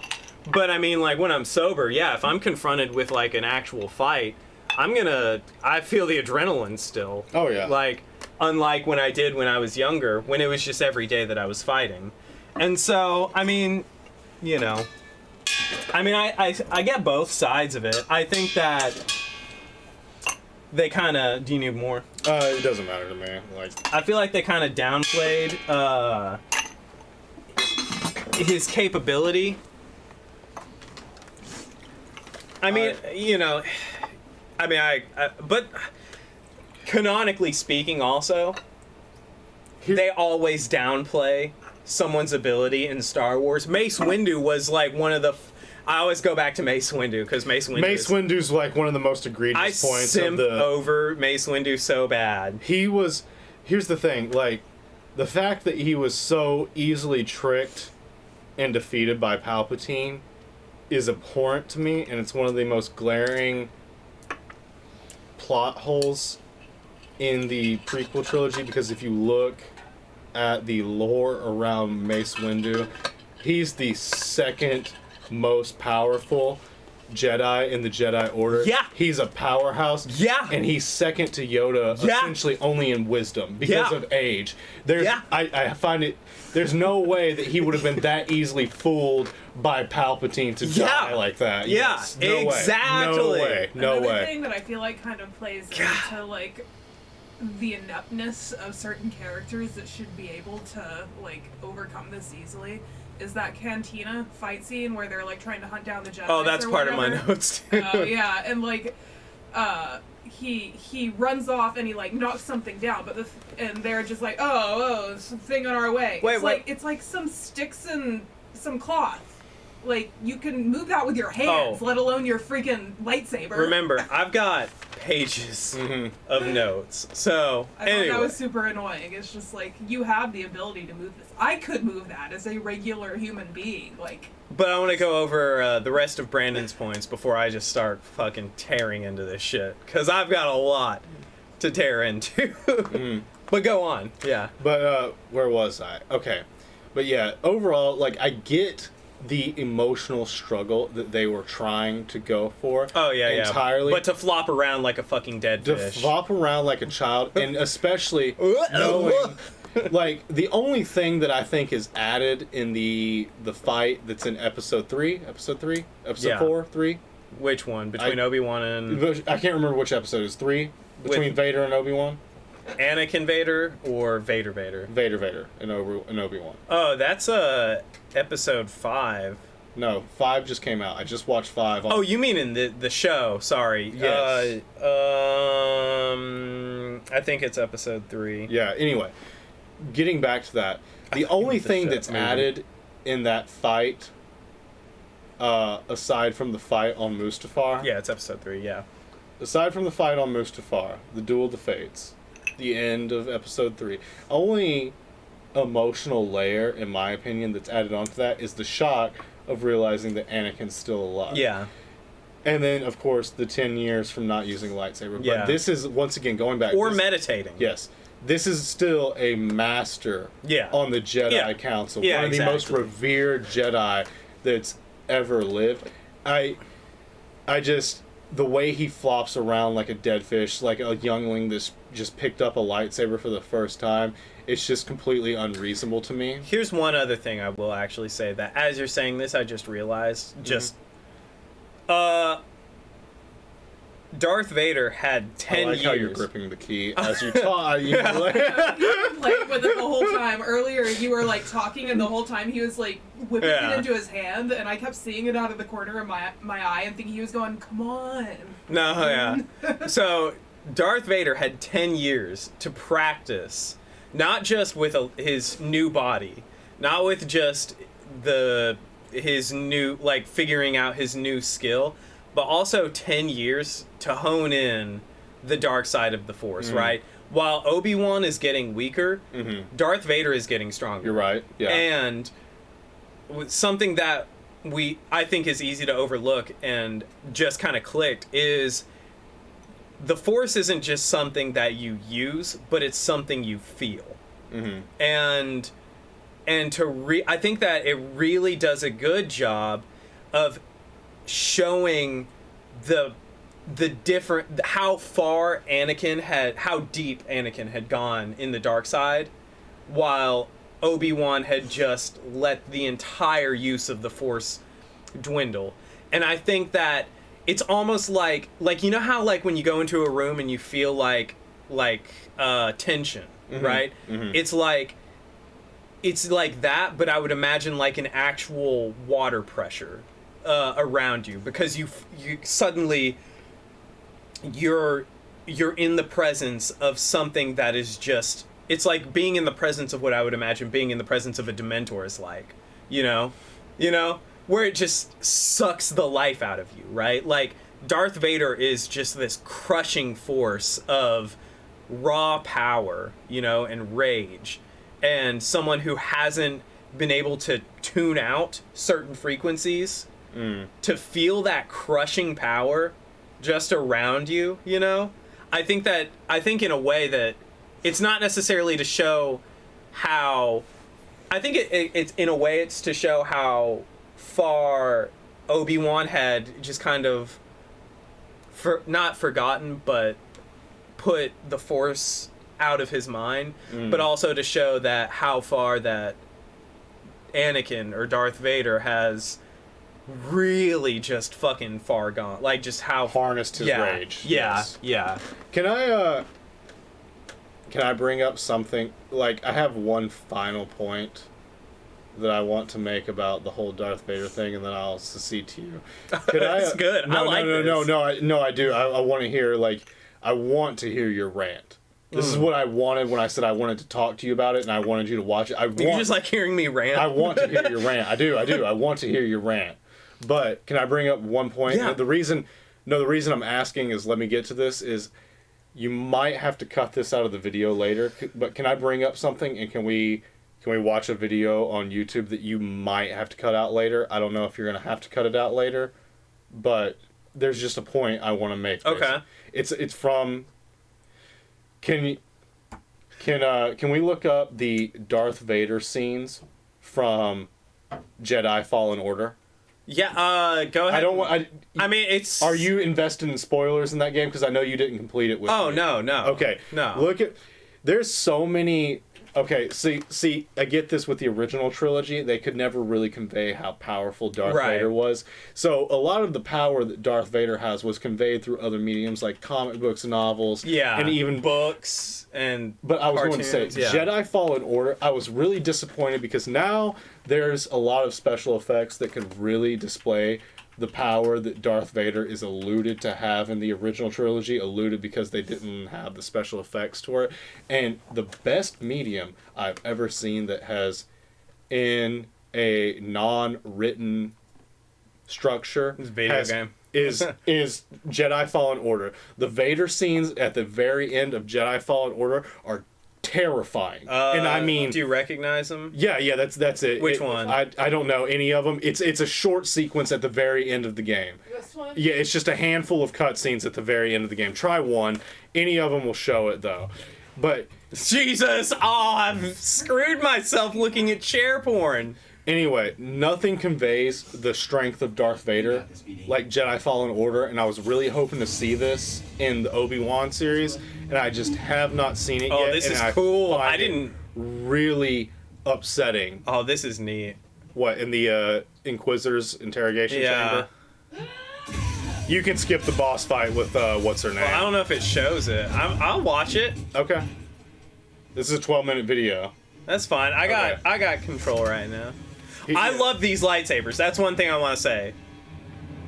The Inquisitor lightsaber? Yeah.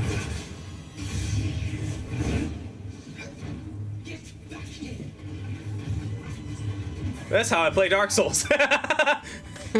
Just dodge. Keep dodging. Yeah, just spam dodge. Okay, yeah, this is boss fight. Skip. It's after the boss fight. It's fine, I got it. Oh, I'm gonna see this. Wait, I think it's right around here. It's been a long time since I played this game. You remember when I played it last, but yeah. Did you lob something off? At the Holocron. I need to do this. Shout out to Respawn real quick too. Like, Who dat? Respawn Entertainment. Oh, Respawn, yeah. They did a fantastic job with this. Nothing is ever truly over. This fight is over. Is this supposed to be the main character from the new one? No. Okay. Talia? No. Yeah, okay. I don't know names. I'm terrible with She's names. or Trilla, I'm sorry, Trilla. She's just a sister that's in the video game. I think they keep the... Because there's a bunch of, like, Inquisitors that aren't mentioned in the actual series that they include in this game. Oh, that's and cool. Yeah. Because they're all numbered, and you notice that the numbers don't line up with the games, and then Star Wars Rebels and then Obi-Wan Kenobi are the only ones that the Inquisitors are featured in. Oh, okay. I've carried so much hate. Okay. Oh. Yep. I knew it was right around here. God, just that thump. The power, the weight. Go back to when she's still talking and then when she stops. Because it's kind of like, what's going on? Why has she stopped talking? Oh, wait. Yeah.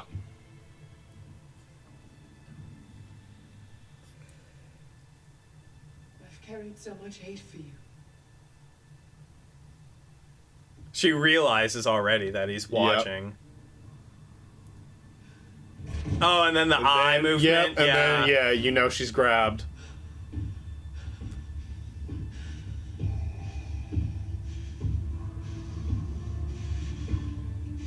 And she's already accepted her death now. Yep.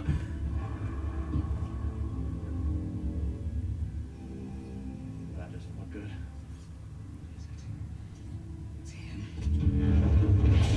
Oh, yeah. God, how much do you think he weighs? Do we know? Has that ever been confirmed? Getting close to 1,000 pounds, like with the suit and then the cybernetic enhancements on his body, because he's got nothing but mechanical limbs. Do we know though how much he weighs? Like, has it ever been confirmed? I don't know. We can look it up after we'll look this. Yeah.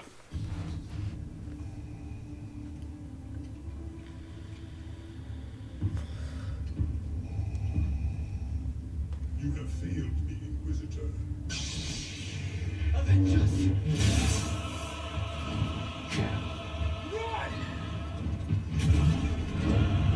Jesus Christ.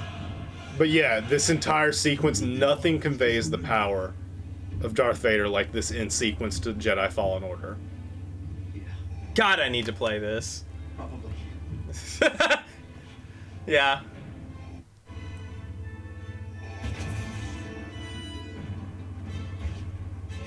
I like the force push just to really show, like, yeah, you can do fuck all against this guy.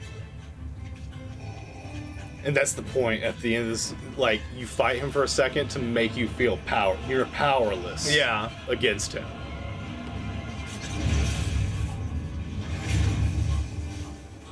God damn.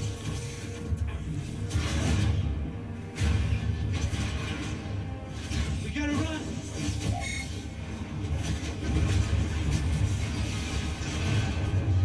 Yeah, and all you can do is run. There's a bit of a sequence here, but it comes back into a few more, like, oh yeah.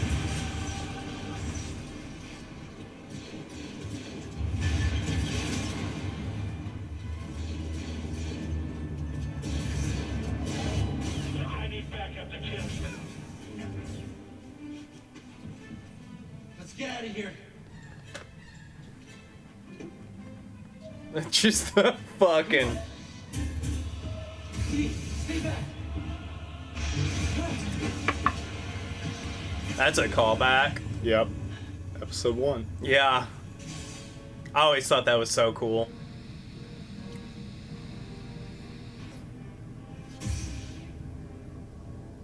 God, I need to play this. It's so cool. It's so pretty, too. Do you have it on PC? I have it on Xbox One. Oh, okay. There's they did an upgraded version. Oh, really? Yes, so It might be worth downloading. I mean, I'll support, well... I support Respawn, not EA. I was going to say, I support Respawn, not EA. Will you close that, babe? You're not ready for it. Is this Star Citizen? Eve. Eve Online. Oh. It's to the right. No. Don't play free. Don't play free. I like exit out of it. I don't know why. Oh, that's so... Oh, this is the underwater base. I wasn't paying attention. Yeah, this is the Oh. Inquisitor base, yeah. This is so cool. Holoc One. See her.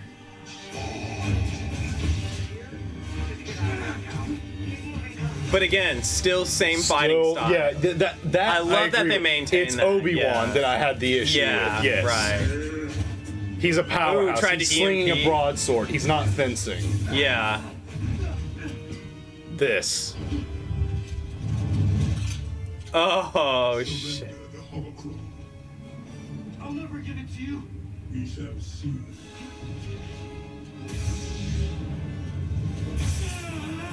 God damn.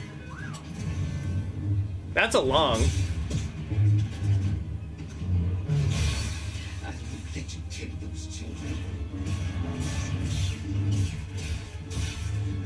Yeah, and even in this game, I think that it's really interesting that it really does capture his joints. Because again, like after seeing You Obi-Wan, don't see much bending. yeah, Yes. yeah, and when you do, it's all in the bicep and shoulder. Because he was cut above the elbow and the knees. Yeah. That's really interesting. It's those finer details that I think they did do a good job at really like showing just the emphasis on why, you know, and I think that the consistency there is fucking good. Like, He's such a powerhouse, even with his movement restricted. Yes. And he's got to be using the Force Yeah. to a certain degree to be able assist to. him. Yes. Yeah. Which again just shows how fucking strong he is. Always using the Force, even just to fucking move. Yeah. You know. Yeah. Such hatred. You would have made an excellent Inquisitor. She's stronger than that.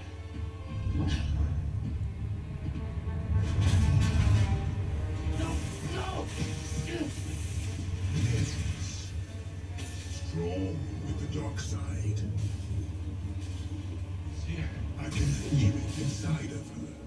Yeah, he still rises. Seer. Oh yeah. Listen to me. I mean, it's like Goku in like 1000 G. You know. Just that realization. Doesn't even matter if she uses the dark side.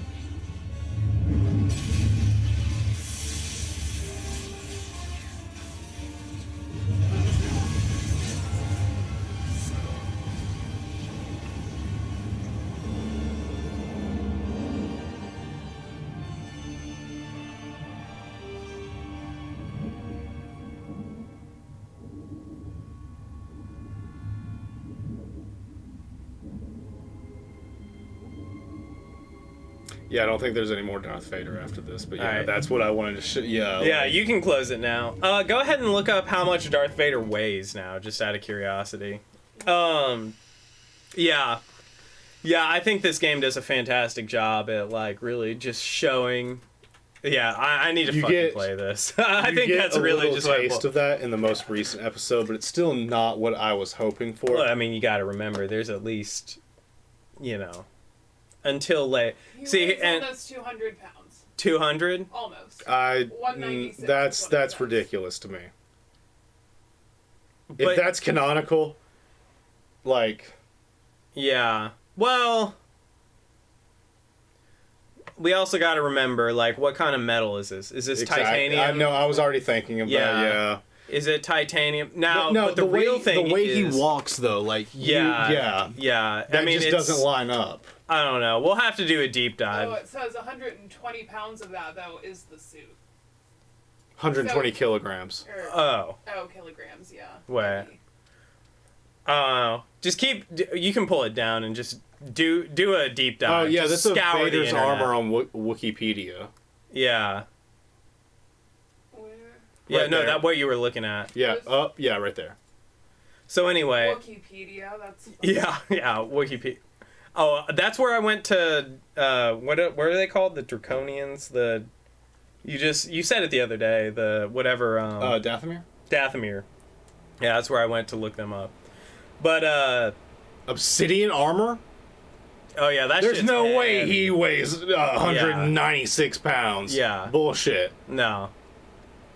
We'll have to break this down later. We'll have to do the science. Yeah. Yeah. But anyway, I'll have to do some research. but yeah. Any other notes? I have a few, don't get me wrong, but I'm interested to hear your rant. Can we take a pause? Oh yeah, piss Yes. break? Hell yeah. Yes. Okay, sweet. So, now, my rant. Are you ready for this? I'm ready. Because I went through episode by episode, and as you can see, I got lazy and just gave timestamps for each episode. So episode 1, my likes. The repetition of Canoodle's day-to-day life.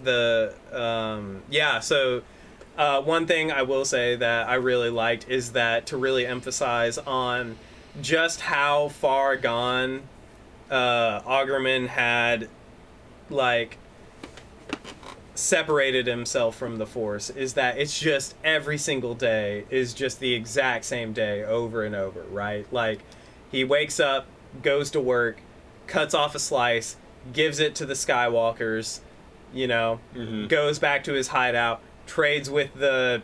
I cannot ever remember their race. The little cloak people. Jawas, thank you.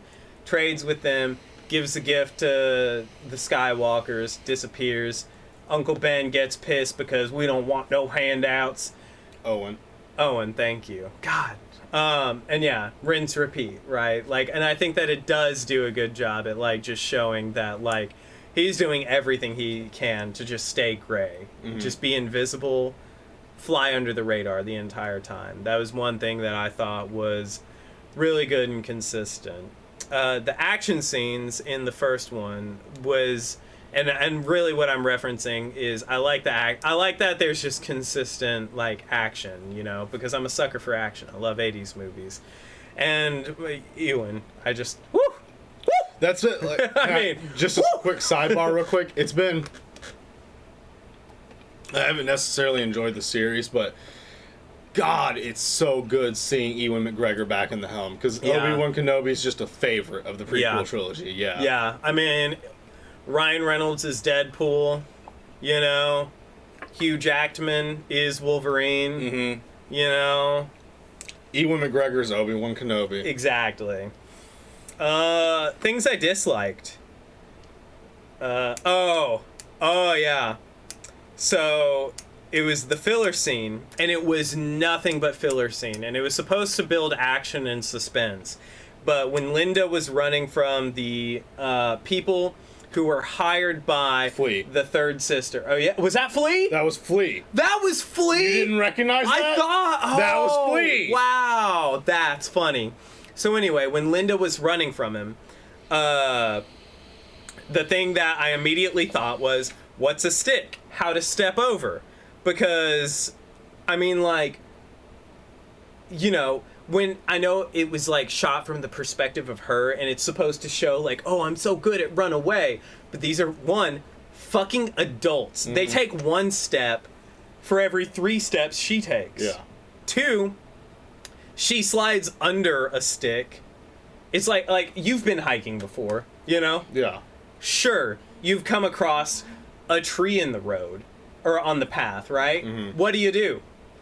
Step over it. It's not that hard. There's no reason why it took that long. It was like, what, 30 seconds of a scene? But still, that 30-second scene should have taken 5. Yeah. I'm sorry. Like, these are not the most incompetent people, you know? I mean, like, and I think in my notes even later, the third sister, like, she's badass. You know, she fucking killed the head inquisitor, main inquisitor, whatever. She doesn't give a fuck. She's just all about climbing that ladder. I mean, she's a little edgy, but she does do something that I'm going to bring up later that I was just like, oh, fantastic. The other thing, too, the Jedi that they were hunting on Tatooine, it really pissed me off that they did not opt for hanging him. I get that it's Disney, and I get that Disney I mean, these are, like, nitpicking, right? But, like, so in the scene where the Jedi was hanging from in the middle of the town, it really pissed me off because, like, what are they trying to drive home with this? Like, that's a lot of effort. That's a lot of resources to hang up somebody, and I think that just hanging somebody by their neck, or shit, even by their fucking dick, like, less string means more emphasis. You know, it's kind of like bounty, you know, less is more. You know, you're trying to get a point across that, like, we put so little effort into killing this guy. We hung him by his dick and balls and he's dead. We hung him by his big toe, he's dead. We hung him by his fucking earlobe, he's dead. Like, any of those would have been better than, like, the fucking California king size bed sheet that they used to hang this guy up. It just felt excessive, and it felt forced and unnatural, and see the pun I did there, but it just was like, what are you doing, right? Like, this is just excessive. I don't know. Another thing that I had a gripe with was the we're gonna skip that one because oh yeah. And then lastly was just the redneck accent of the manager of Ongerman. Like, when he was working there, you remember he talked to the big guy and he was kind of a little bit of bigot. And, like, for one, Hollywood, come on. Like, not all racist people have redneck accents. I mean, come on. You know, like... Yeah, I mean, they do. Yeah. They do. A lot of them do. Don't get me wrong. A lot of them do. A lot of the stereotypical ones. But there are a lot of silent racists. And those are the ones you got to worry about. Those are the actual ones that you have to worry about. There are a lot of silent racists that are very wealthy that live up in the northern and western states. Yeah. Yeah. Hollywood, get your shit together and maybe call out the redneck, or maybe call out the racists that are actually having an effect on the minorities. It's not the poor redneck racists that you have to worry about. It's the rich white one. Because they'll do some messed up shit. They get radicalized and they do some messed up shit. But if you really want to tackle... If you want to overcome racism... You know, you gotta take out the ones with influence. Yes. Yeah. And because those are the ones that really make the difference. But my biggest gripe was like just that, like, when on Tatooine have we ever heard a southern accent? A southern redneck accent? Never. And it just felt so out of place and like so agenda like pushing that for me it was just like, this is glaring. Yeah, it was very in your face, and it took me out of the immersion, right? And like, if that's the whole point that you're trying to do is like immerse me in a galaxy far, or in a long, long time ago in a galaxy far, far away, then don't fucking make it hit so close to home, right? Maybe actually touch on subjects that people haven't fucking touched on, like the people who are actually racist affecting races, you know, kind of like our vice president. Holy shit, I went there. Yeah, reality check. Fuck you. Episode 2. I think she just likes prosecuting people, to be honest. It doesn't matter. Didn't she come from like a slave-owning family? No. Like I could be extended, like way, way out. Like I could be wrong. Not in the U.S. I don't think so. But not in the U.S. It doesn't surprise me. Like slave labor. I think she's a prosecutor through and through, and she likes putting people away. Anyway.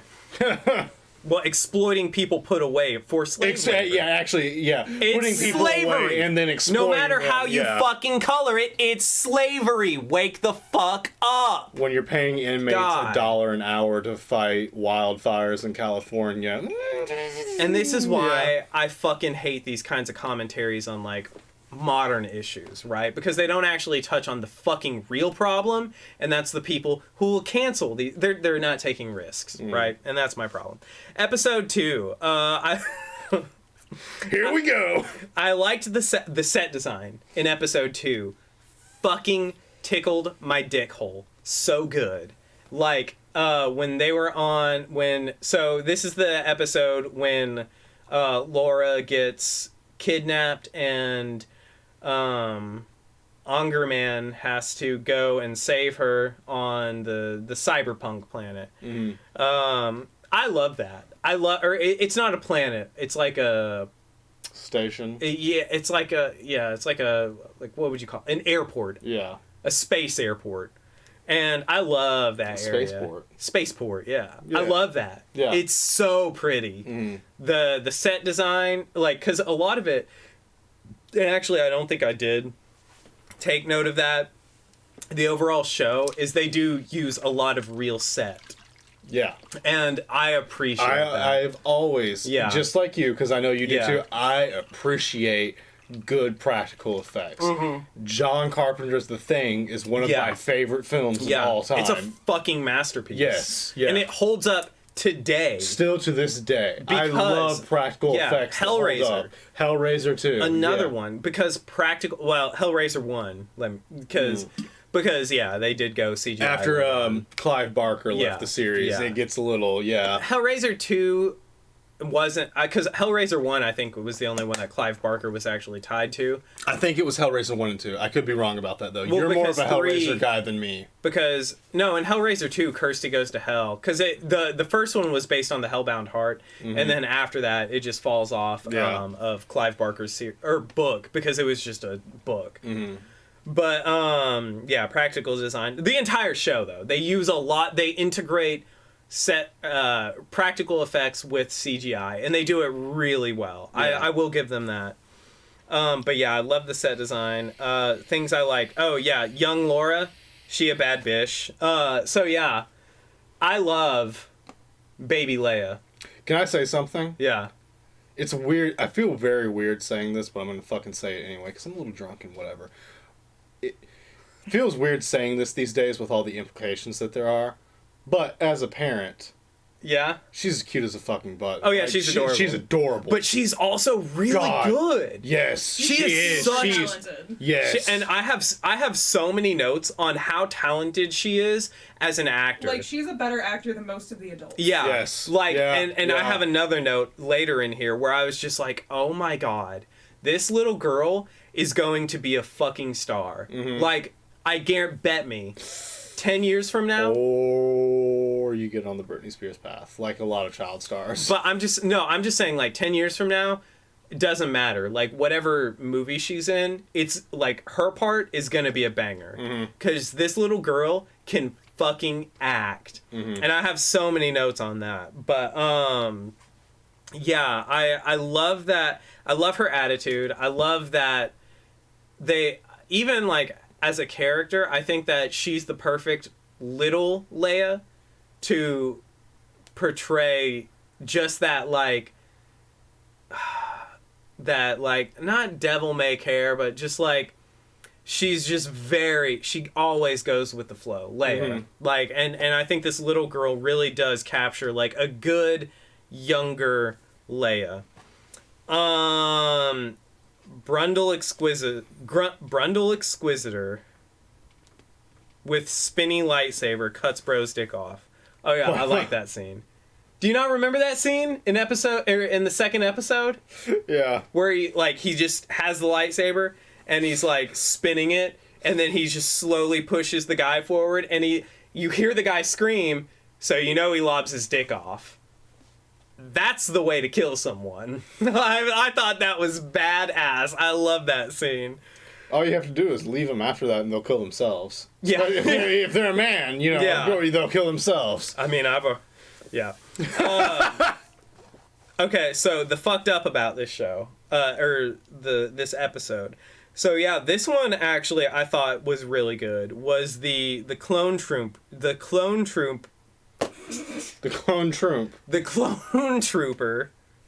tromper, there's an M there, I wrote that.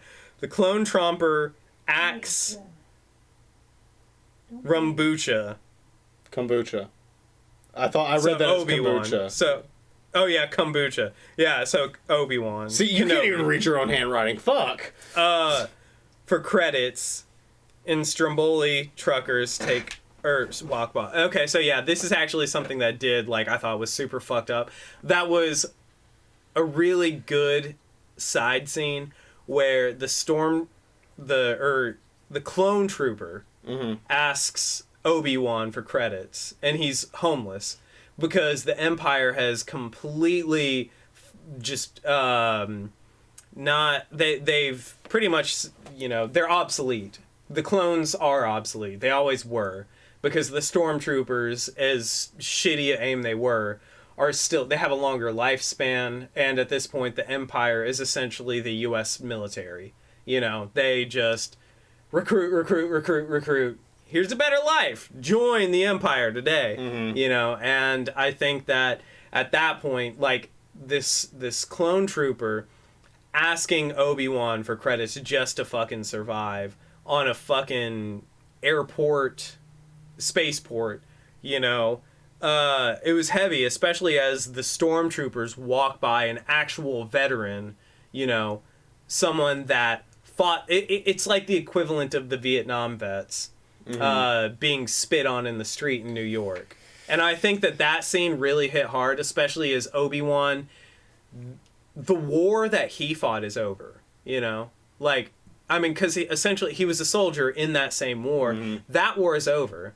And sure, there is animosity between them, but, like, I think that is actually a good modern-day racial commentary, if you're going to take one, on, like, you know, setting aside wartime versus peacetime with that space, where I thought that one really did hit hard, where, you know, people, like, plenty of people I know who went to Desert Storm have all kinds of racial hate towards just those people that they fought against, watch kill their best friends, where in a state of peacetime, you know, it's understandable that you would hate someone, but it's even more commendable that you would forgive someone when you're just, at this point, just people, right? I thought that scene was really good.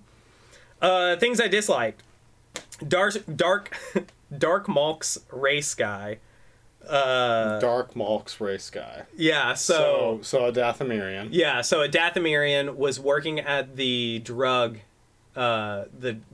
distribution or meth lab, essentially.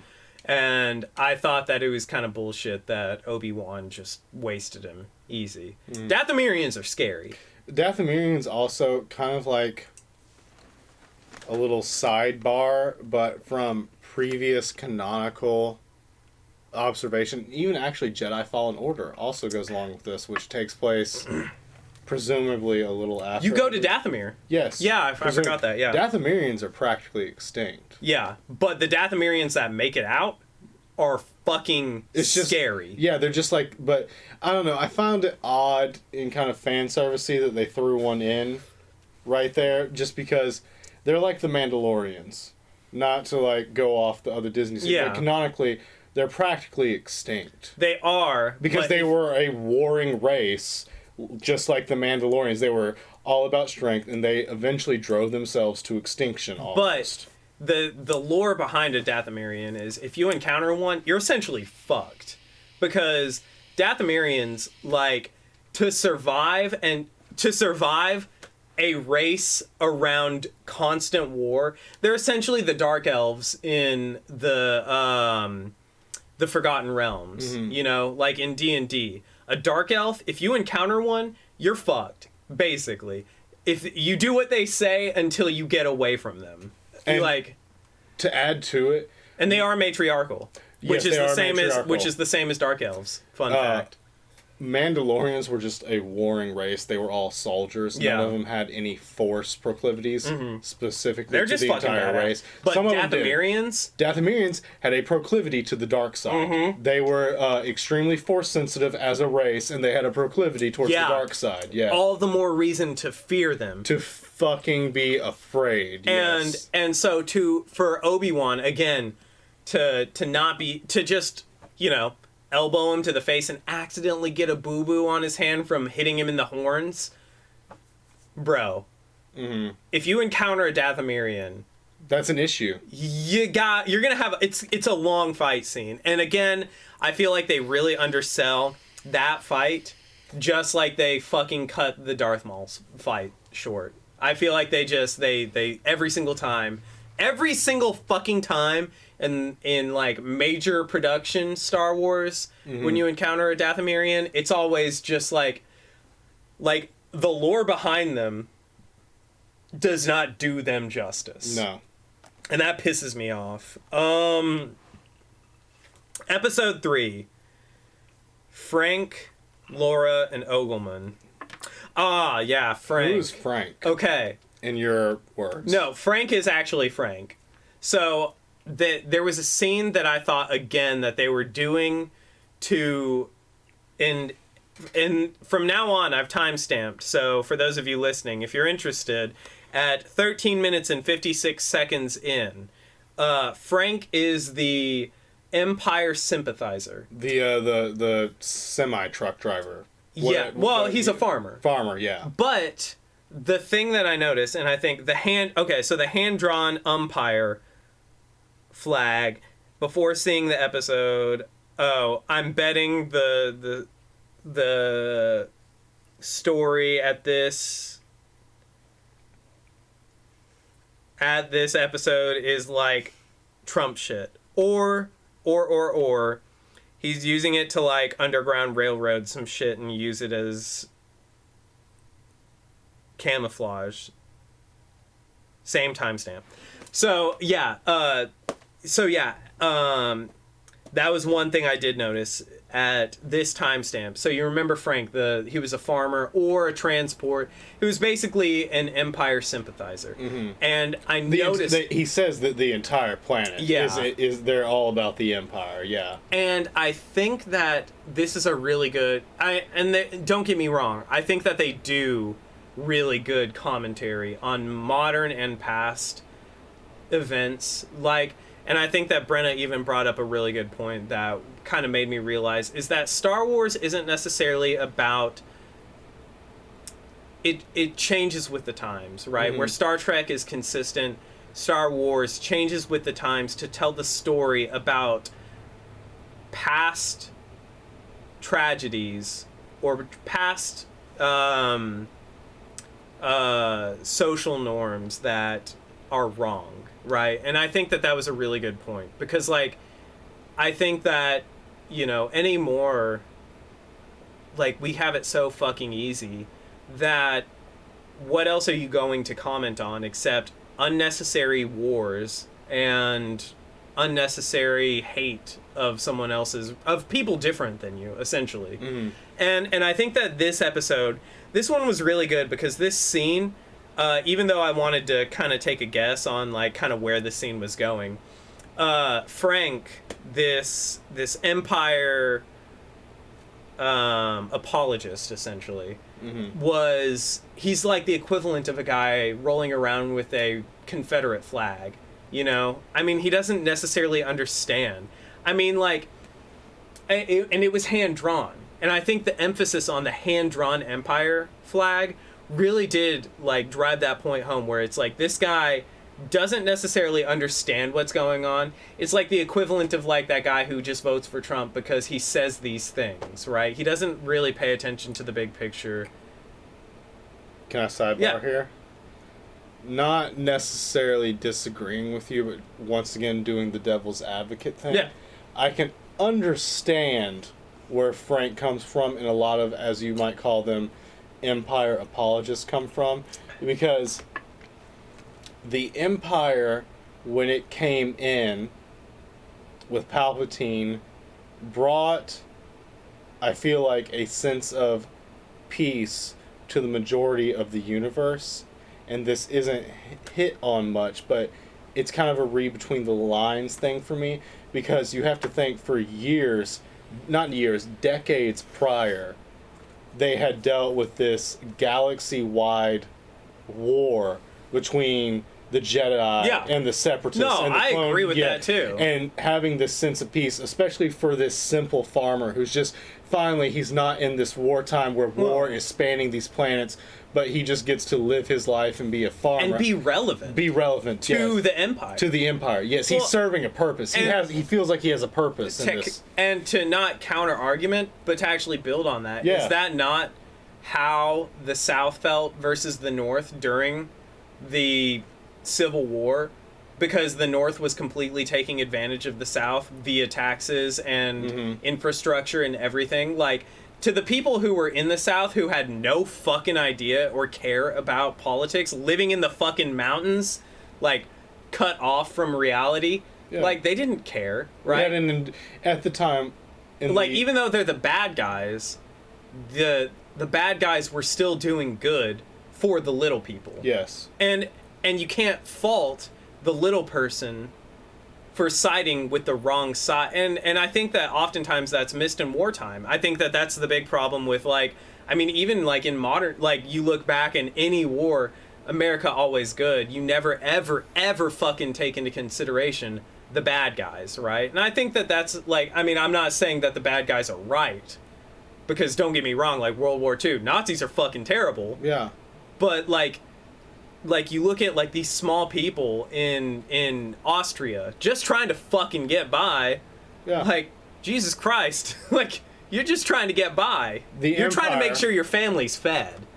The Empire, although brutal, provided a sense of purpose and peace for the small man that just wanted to live their life Exactly. and take care of their family. And I don't think you're playing devil's advocate. I think what you're doing is I'm playing devil's advocate, but I'm also playing into what you're saying. But I also think that, like, this scene really, it's really supposed, I think that especially this one was important to me because I think that philosophically, like, this scene was something that, though the intention was missed later in the episode, it's something that should be thought about from anyone, right? It's so easy to see things through the lens of where you're at, you know, in the comfort of your air-conditioned home. But you look at, for example, Russia, Ukraine. I promise not 100%, probably not even 50% of the Russians want to be there. Because these are their fucking neighbors. Yeah. You know? And I feel like in they have this a community. case, yeah. And especially they have more of a culture that aligns with each other, right? Because they're fucking neighbors. It's like if we were to go to war with Canada, I would just be like, I'm sorry, I'm out. Like, these are my fucking, like, we see eye to eye on most everything, you know? Like, they may be Horde and I'm Alliance. We're not that different from Canadians. No, I would shoot them in the street if they were Horde. You know, Alliance just has prettier sprites. But no, I think that scene to me was just, I thought that was I didn't think Frank was necessarily a bad guy. No, he wasn't. Again, not advocating for him. He's just a simple man. Yeah. And he doesn't. He's found a meaning in his life. He has a way of life. It's happy for him. He's got a good repertoire on this remote planet. He's not hurting anyone. He's trying to get by. Yeah, he's just getting by. He's got a good relationship with the stormtroopers, as shown how all of them know him when they hop on his barge. They love him. He's got a good repertoire. Everything's great. He doesn't want some rogue Jedi that might try to disrupt everything, messing up his entire life and sending the entire galaxy back into war. And that was another thing too, is that I noticed I don't think I took notes. Oh yeah, I didn't take notes, but that's a really good point that I do remember, is that when the stormtroopers got on the back of his truck, it shows how massive and powerful the Empire is and how disorganized they are too. Because, you know, when he picked him up, the Empire was just like another late transport, and they're like, yeah, I guess they forgot about us and everything, all that stuff. It really plays into, like, one, how powerful again, disorganized, because when you're across the galaxy, multiple galaxies, like, and just how defeated they were when they were just, like, exhausted, tired, like, demoralized, but still just trying to keep each other going. Like, it really does, like, it's relatable in a sense of, like, it doesn't matter which side you're on. These people, who are still people, like, I think that the whole point of Star Wars and, like, stormtroopers, clone troopers, is to kind of dehumanize them. They're just like droids, right? They're robots. But when you see through the lens of a stormtrooper, it's just a fucking tired person, you know?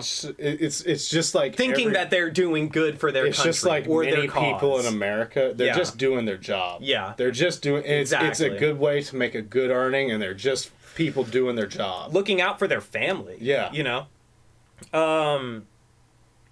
Yeah. I thought that scene was really heavy.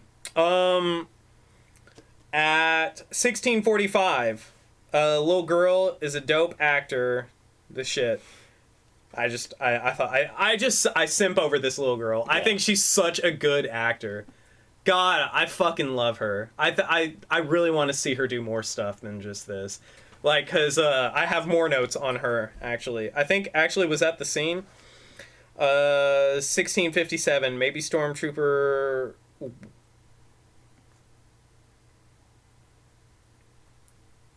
Oh, yeah, I also came to the realization at exactly 1657 that Stormtroopers can't fucking aim for shit because their helmets are shit. Yeah. Like, that's why. Yeah. Yeah. It's so easy. That visor's ridiculous. Yeah. No, Yeah. it's stupid. Yeah, it's We have ridiculous. 0 peripheral vision. Oh, I remember why. At 1645, that's where she realizes that Obi-Wan knew Padme. Mm-hmm. And where she comes to that realization and puts it all together. That look in her eye, the expression. Yeah. Woo! God, dude, that hit me in the feels. Mm-hmm. Oh. And we were also talking about how that makes sense in like the older movies, how she's like, help me, Obi-Wan, you're my only hope. Yeah, Mm-hmm. yeah, and that's why I don't... I noticed that too. That's Yeah. a really good connection. Yeah. Yes. And actually, so I don't think I had that in my notes, but to build off that, I don't think that this series is actually Obi-Wan. I think it's about Leia. It's about Leia. And the relationship that Obi-Wan and Leia establish, which ties the question of why exactly is Leia asking for Obi-Wan, who's been on Tatooine all these years? As far as we know in the movies. Exactly. And I think that that's the whole point of this series. And so the series ends, and this is a big bet, but I almost bet you, and I'm willing to put money on this. You want to put money on it? I don't want to put money on it, but like I'm really interested in what you have to say. I'm willing to put money on that this series ends when Leia gets home. Mm-hmm. That's when I'm betting on that. Because it's not There's about only one more Obi-Wan. episode. But, well, is it one more episode, or are they going to do more seasons? No, it's a limited series. They already announced that. Oh, I from the get- fucking called it then. Yeah, I didn't know that. You're definitely not wrong. No. So yeah, There's only it's not Obi-Wan, it's Leia. Having me watch the 5th episode Yeah. compared to you, which I'm not spoiling anything for you, there's only one more episode. And I can tell you from just my estimations from like episode 3. Yeah. I don't That's think where you're we're wrong. at. Yeah. But can I sidebar real quick? Yeah. This was my final point that I wanted to make. Yeah, for sure. But you just kind of hit on it right there, and I feel like it's a time to bring it up. I have a bunch of minor issues, and like I said, I still want to get to your rant because you're more structured than I am. You took notes. I just have little qualms and quandaries in my mind. If you hear it as I'm calling it out. I had 2 major issues and then like a bunch of other little complaints. My main issue was the choreography, which we already hinted on. Mm-hmm. My other issue that I really felt kind of just betrayed on by the entire series was, I don't know if you read about this series while it was in pre-production and while it was being... Okay, so you didn't. This series, in my opinion, and what I really don't like about it as a whole, is it was sold in pre-production and as it was being produced as a series about Obi-Wan overlooking Luke on Tatooine and defending him from the Inquisitors. Yeah. Is this series that? Yeah, that's what I was expecting it to be. Would be That's what it was sold as. Helping Luke, and Luke has no idea. But that's what it was sold as, was the Inquisitors from Star Wars Rebels are coming I get that. Coming for Anakin, and Obi-Wan has to defend him. Or no, I'm sorry, Jesus Christ. All right, this alcohol is really starting to set in. Yes.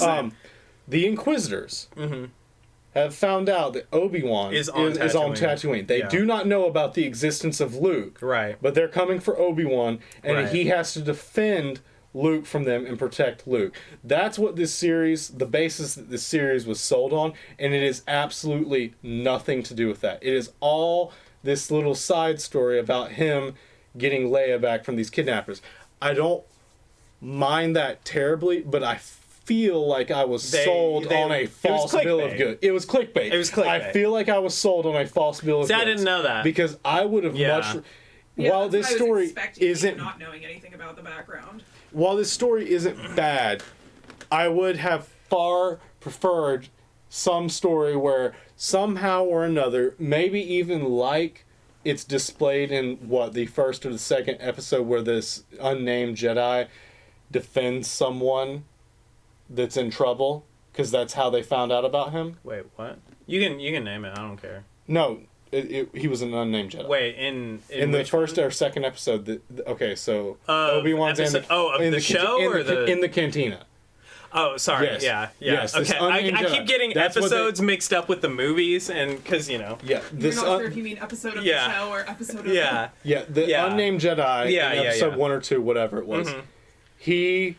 The reason the Inquisitors found out about him was he defended someone who was in trouble from getting like mugged or whatever. Right. And then someone sticking to the Jedi code. Someone reported that. Yeah. I would have far preferred something like that happen with Obi-Wan, and then the Inquisitors find out about it. They come to the planet, and then he has to protect Anakin. That was the bill of goods. Luke. Or I keep saying Anakin. No, Luke, I got you. Yeah. But yes, he has to defend Luke. Yeah. That was the bill of goods that this show in pre-production and production was sold on. Yeah. And then it's not about that. It's not about him protecting Luke on Tatooine at all. It's this complete other story about him going to rescue Leia. I get it. And I don't hate it for that, but I wish it was what it was sold as, which that's what it was sold as. I think it should hate it for that if the actress that played Leia wasn't so good. I think that it needs she kind of makes it. Right. I think it needs a second season. I think it needs more because again, I think the overall name, I think if you just call it Leia, the Leia saga. I mean, I get that it's clickbait in the sense that Obi-Wan, you're gonna go back for Obi-Wan. Especially people in our generation that grew up with the prequel trilogy, you're gonna go back for Obi-Wan. But call it what it is, it's Leia. It's the Leia saga. Obi-Wan. And like I said, this is the thing that it's been driving me crazy is everyone is praising this series like it's just the greatest thing ever, and I have a lot of I don't think it's terrible, but I don't like it.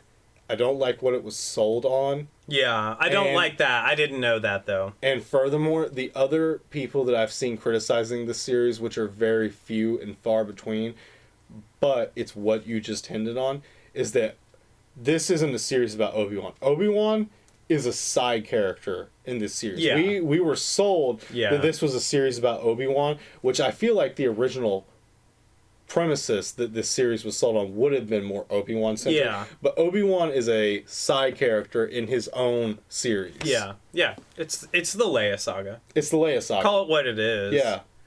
But no, I agree. And I did not know that. So that changes my entire perspective about it. This series was sold in very loose synopsis terms, which that's the issue with synopsis sometimes. But yes, that Obi-Wan is here on Tatooine, the Inquisitors have discovered him somehow, and he has to defend Luke from the Inquisitor, or protect Luke's existence. They don't know about his existence, but protect the existence of Luke from the Inquisitors. Right. 21 minutes, 18 seconds in. My note is all caps lock, go around. Also in comedy, that's what we call a callback. I don't know why I said that, but I wrote that there. You have to take a shot. No, but at this point, you remember they're on the transport. They get to the checkpoint, and then it pans out, and you look, and it's just you go around. Just walked around it. Mm-hmm. Go around. Yeah. That's all. That's it. Like, I noticed that too. And we were like, "There's plenty of space. Just walk through." Just you literally, those fucking guard posts that were projecting the lasers. You could have just walked. Go around. Go around. Yeah, go around. Go around. No obstacle whatsoever. Go around. That was it. Just go around. Yeah. Yeah.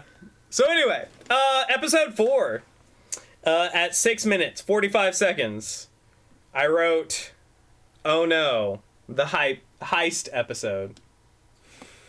So they were breaking down how they're gonna get to point A to point B, and I'm just like, oh, this is the heist episode. So, yep. If you're following along, if you've made it this far, 6 minutes 45 seconds, Episode 4 of the Kenobi series. Heist episode. 14 minutes, 16 seconds. Establish habits establish habits early on lies.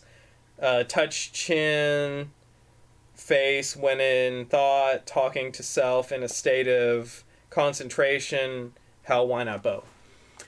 This note was very, very... Okay, I remember. So they're breaking into the underwater base, and this is one thing that I really fucking hate.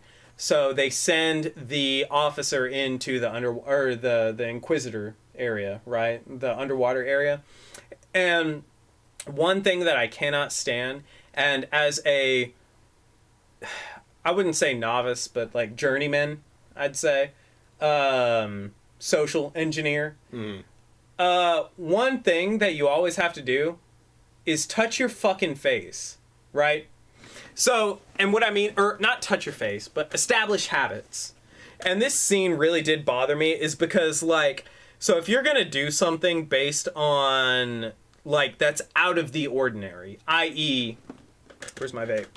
I.e., talk into a microphone like this. Don't talk into a microphone like this if you're trying to fucking hide it. Or if you hit your vape in public, don't fucking hit your vape like like fucking obvious, right?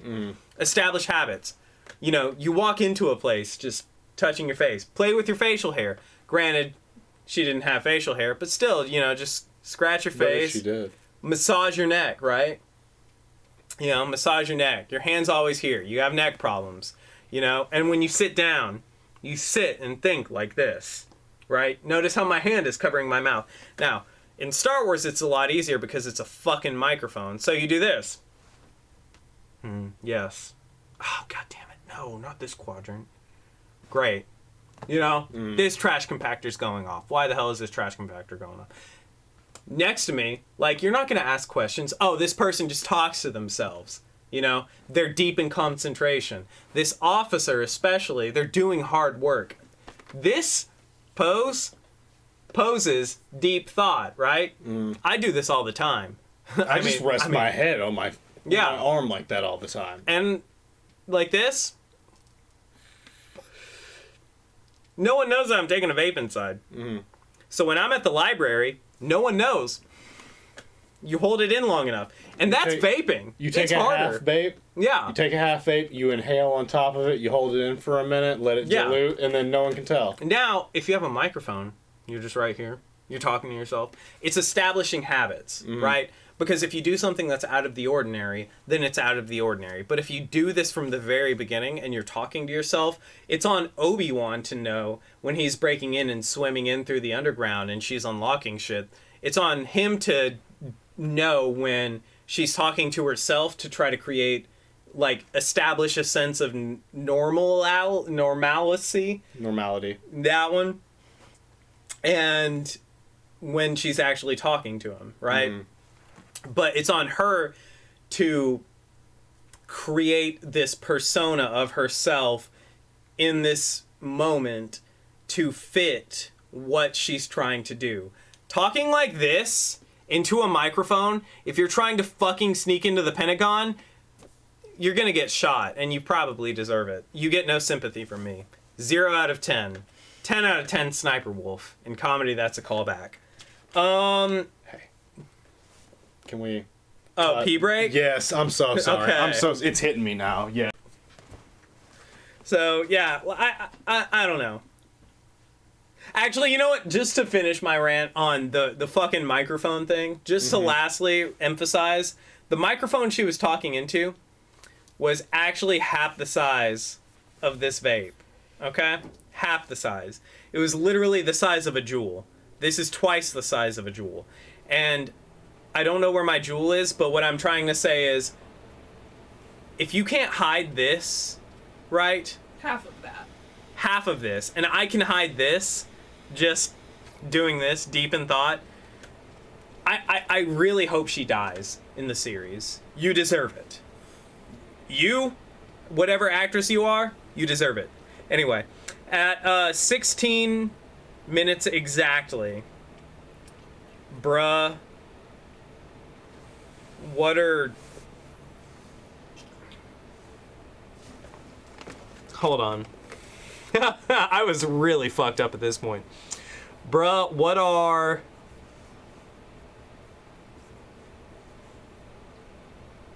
volume control, like droids exist?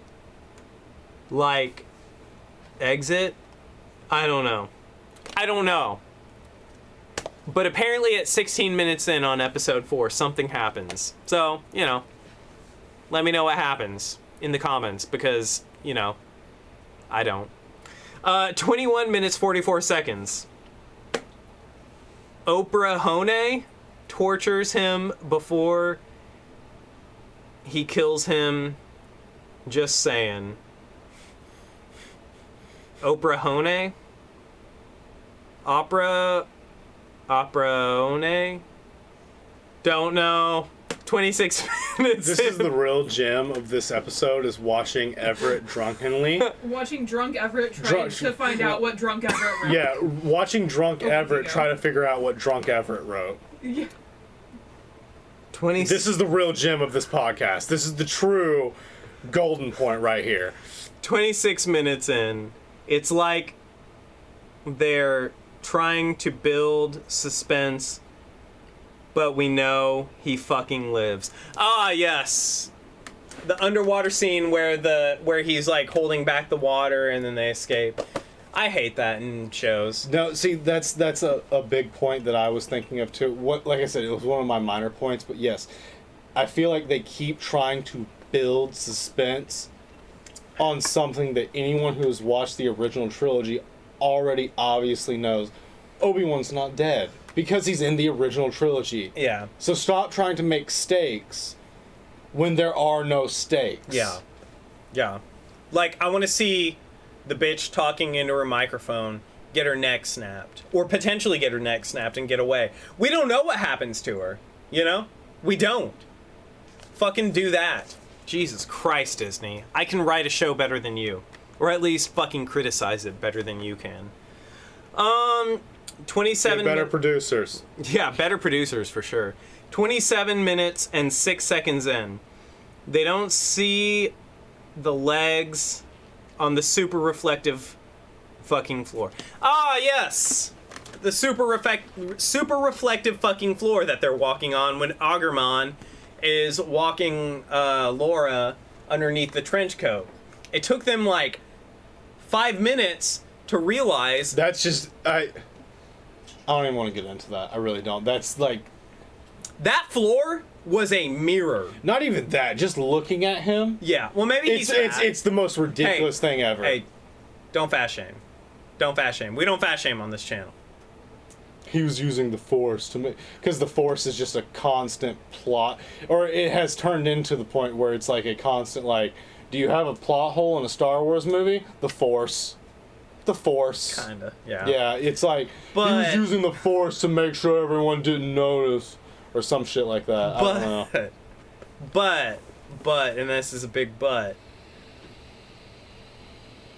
it was also reflective as fuck. You could see the other pair of legs. It was... the floor was a mirror.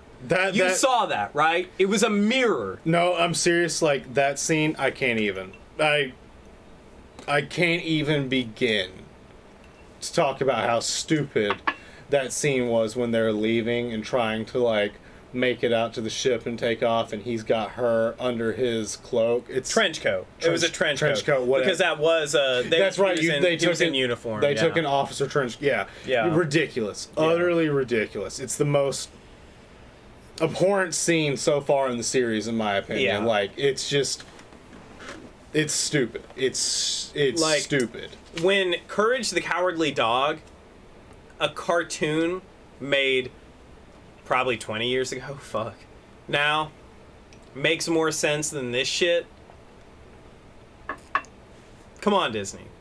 We should produce. We should produce shit. You want to know what's really fucked up? What's that? For a split second. You were like, does he have 4 legs now? No. Oh.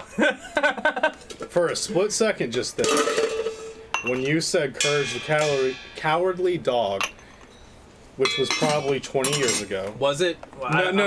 I'm just quoting Oh, you. yeah. You said probably 20 years ago. For a second, my brain went, no, that can't be right, because I would have been, and then I went, oh shit, wait. I would have been 5 years old, which totally makes sense. And I was like, God damn. God damn, yeah. We're gonna skip the Oprah note because I don't know what that means. 27 minutes and 6 oh wait, no, that was my last note. 30 minutes and 15 seconds into the show. LS and in back 20 seconds. The height, Jesus. Ah, yes! The height difference between the sister, Inquisitor, third sister, and Darth Vader. Darth Vader is significantly shorter than her. And he's always been portrayed, like, regardless... A tower. 6'3", 6'5", 7 foot. Once again, this can be explained by his cybernetic legs. Yes. But, and his exosuit and everything, but yeah. Regardless of what height Anakin was supposed to be, Darth Vader has always been this towering menace. Yeah. Yes. But in this scene, and I encourage you, if you've made it this far, 30 minutes and 15 seconds. Ice. Oh, here. Everett's got you, homie. All right, we're gonna take a quick alcohol and ice break. More? All right, so 30 minutes and 15 seconds into the episode, the 4th episode of Obi-Wan. I keep calling it episode 4. I should not do that. The 4th episode. You're right, because like they're that's why I keep getting thrown off. I've been doing that too. Yeah. But like the original Star Wars, Right. original trilogy and prequel trilogy are referred to as, and of course the sequel. But let's not. So, so the 4th episode of Obi-Wan, at 30 minutes and 15 seconds, the third sister and Darth Vader are side to side, or like they do like a side by side shot. And she's like, I'm gonna do this. She's like doing this. And then she stands up. And as she stands up, she towers over Darth Vader. She really does. She is a tall chick. I don't know who plays her, but this chick is tall as fuck. And then, like, immediately after, it's like one of these shots, right? Like, Darth Vader's here, she's here, but Darth Vader's here and she's here. And it's this like weird, you can tell, like it's like it's camera angles, and that, like, for me, like, I don't know, like when I see Darth Vader, I expect towering. When I saw her, she was towering, and that scene was so poorly shot that they did not do a good job at really emphasizing his height. It if ruins anything, it the dwarfed illusion him. of Darth Vader. Yeah, it ruins the illusion. Darth Vader's my height. And I mean, I'm pretty tall. I'm at least 6 foot. So. No, you're not. Shut up. So, anyway. You're stealing my bits again. Also, in between, fuck Wade. That's my thing. Who's Wade? This is my note. Also, in between, fuck Wade. An emphasis on Wade. Or emphasis on fuck. Wade Wilson? I don't know. You just had an issue with Deadpool all of a sudden in the middle of Star Wars. Maybe Wade's a side character? I don't know. I don't remember. Did you mean Owen? No, it says Wade.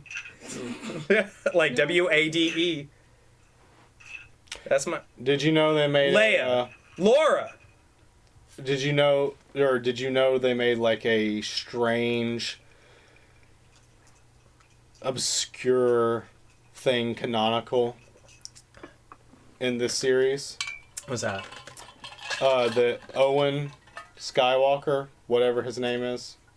It's not Lars. Owen Lars. That's it. That was the dude who married Shmi. His last name was Lars. Anyway, Owen Lars. I think that's his last name. I hope it is. If I'm wrong, fuck me. But anyway, the dude that married Shmi Anakin's mother is Obi-Wan's father. What? Do you remember on the transport when he was I think it was on the transport when he was talking about having memories. So it was common that the Jedi took Force-sensitive children away from their parents. Yeah. As very young. Yeah. In a comic book, which I'd always heard about this as the lore, that Owen was Obi-Wan's brother. When he's talking about being taken away from his parents as a child and remembering that he had a brother, but that's the only thing, a small child. Yeah. That's referring to this original comic from way back when. Owen Lars, the stepbrother of Anakin Skywalker and the uncle to Luke Skywalker, is actually Obi-Wan's brother. So is Obi-Wan Anakin's dad? No. Obi-Wan is Anakin's, like, step-uncle. Cousin. Step-uncle. Step-uncle. Because great-uncle. No, step-uncle. Because, like, I don't even know if it would be a great-uncle, right? Because okay, so if he's the brother of Lars, right? He's not the brother. He's the brother of Owen. Lars, the guy that married Shmi, was his father. Wait. The guy... Yeah, they're cousins then. Right?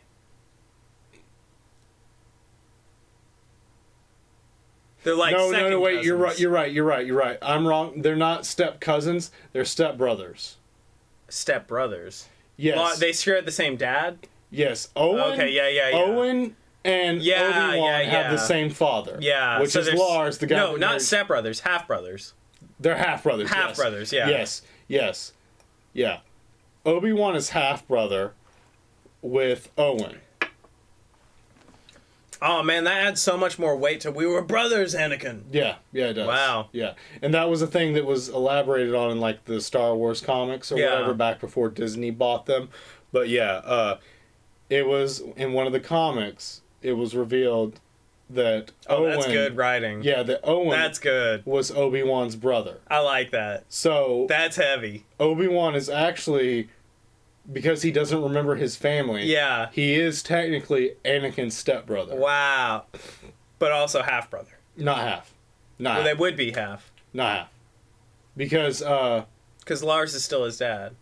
No, Lars is not Anakin's dad. Well, you mean like now. You remember, because Shmi says in the first movie, like they kind of do this whole Jesus thing, but Shmi says in the first movie that Anakin was immaculate conception. Yeah. There was no father, she was just pregnant. But that's what you tell your kid when you're a whore. Mm-hmm. But she didn't... Holy shit! Was Mary a fucking whore? Yeah, everyone... Jesus... Wait! Everyone who's sane knows that. I know, I'm just kidding. Okay. Listen, Christians. Fuck you. I'm just kidding. Anyway. So... 32 minutes and 3 seconds in the 4th episode of Obi-Wan Kenoodles.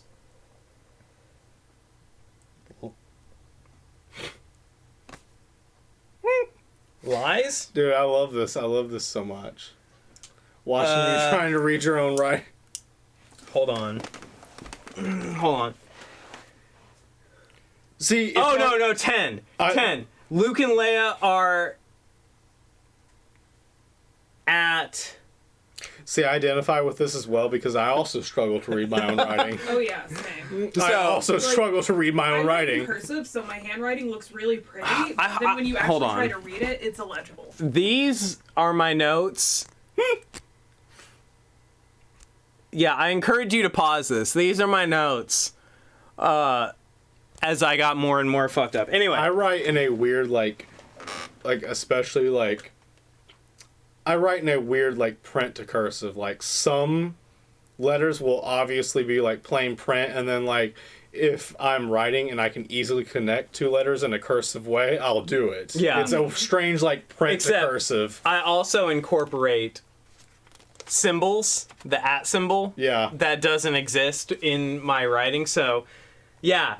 Okay, so at 32 minutes and 3 seconds in, on the 4th episode of Obi-Wan Kenobi, 10, Luke and Leia are at the age 10. Look at those tiny hands. So what I'm trying to say is, at this point, at that timestamp in episode 4, Leia holds Obi-Wan's hand to comfort him. Her hands, like, hold on. Let's try to get this here. Come here. So, how would you even do that? Like, so this is,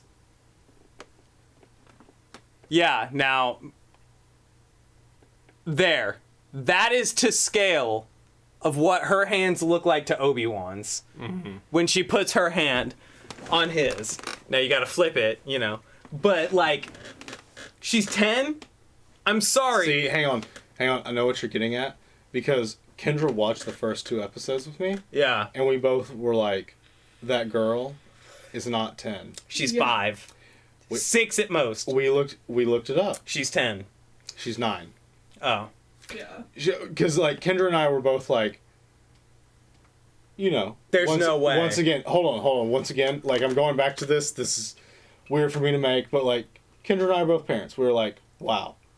That little girl is so fucking adorable. And we were like, but she's not 10. There's no fucking way in this I think world. she's 10 now. She's 10? Yeah. We looked it up. When we looked it up on Wikipedia or IMDb. Yeah, She's was 9. She's 9, okay. yeah. And I was like, oh my god. I was like, if this girl wasn't acting, she would have been held back grades in school. She would have been held back grades in school just because of her size. Yeah. Like, she is the size of a 5-year-old. Because that's the thing, like, I don't feel like that's talked about a lot. I'm sidebarring here, but, like, that's a thing that, like, I experienced in my schooling, especially down in Mobile, is kids will get held back for their size just because teachers or, like, the faculty is worried about them being bullied. For being small, especially when I was in Alabama, or when I was in, I don't fucking care. When I was in Alabama, when I originally lived in Alabama, and I went to private school down there, that was a huge thing, is that kids got held back in private school, especially a lot for their size, because private schools were worried about them being bullied. I mean, because of their size. The only girl that got held back in my school, because when I was public schooled for 1 year in kindergarten, the only girl that was held back in my school that I remember, and granted, after a month, like, she went to class with me for a month, and then I was like, where did, I can't even remember her name, go? She rode the short bus. She didn't speak English. She was a Mexican immigrant. And they held her back on the learning impaired class because she didn't speak. That's so fucking important. I don't even want to get into this. That's so fucking important. No.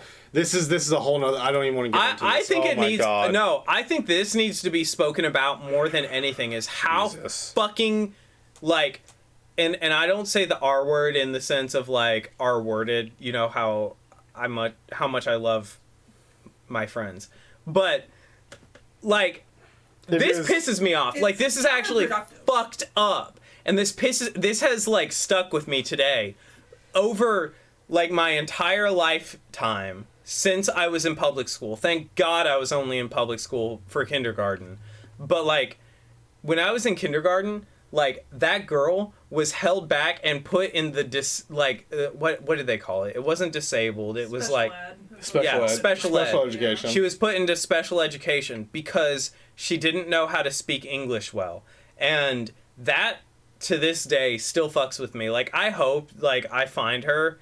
And, like, I wish I could remember her name and just be like, make sure she's doing all right. Because, like, if she's not, then the fucking public schooling system has failed. It fails many people. That's fucking important. It's fucking important. But, to me, that is, like, the most, like, glowing example of how the public schooling system fucking abandons people because they just don't want to fucking take the time to maybe teach them a little bit of fucking English.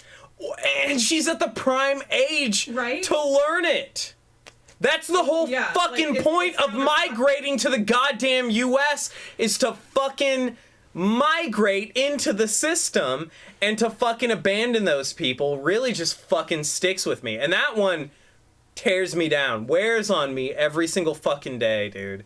Like that, I hate it. And like I still, and like I just remember like thinking as a fucking kid in kindergarten, like, why isn't she on the same bus as me?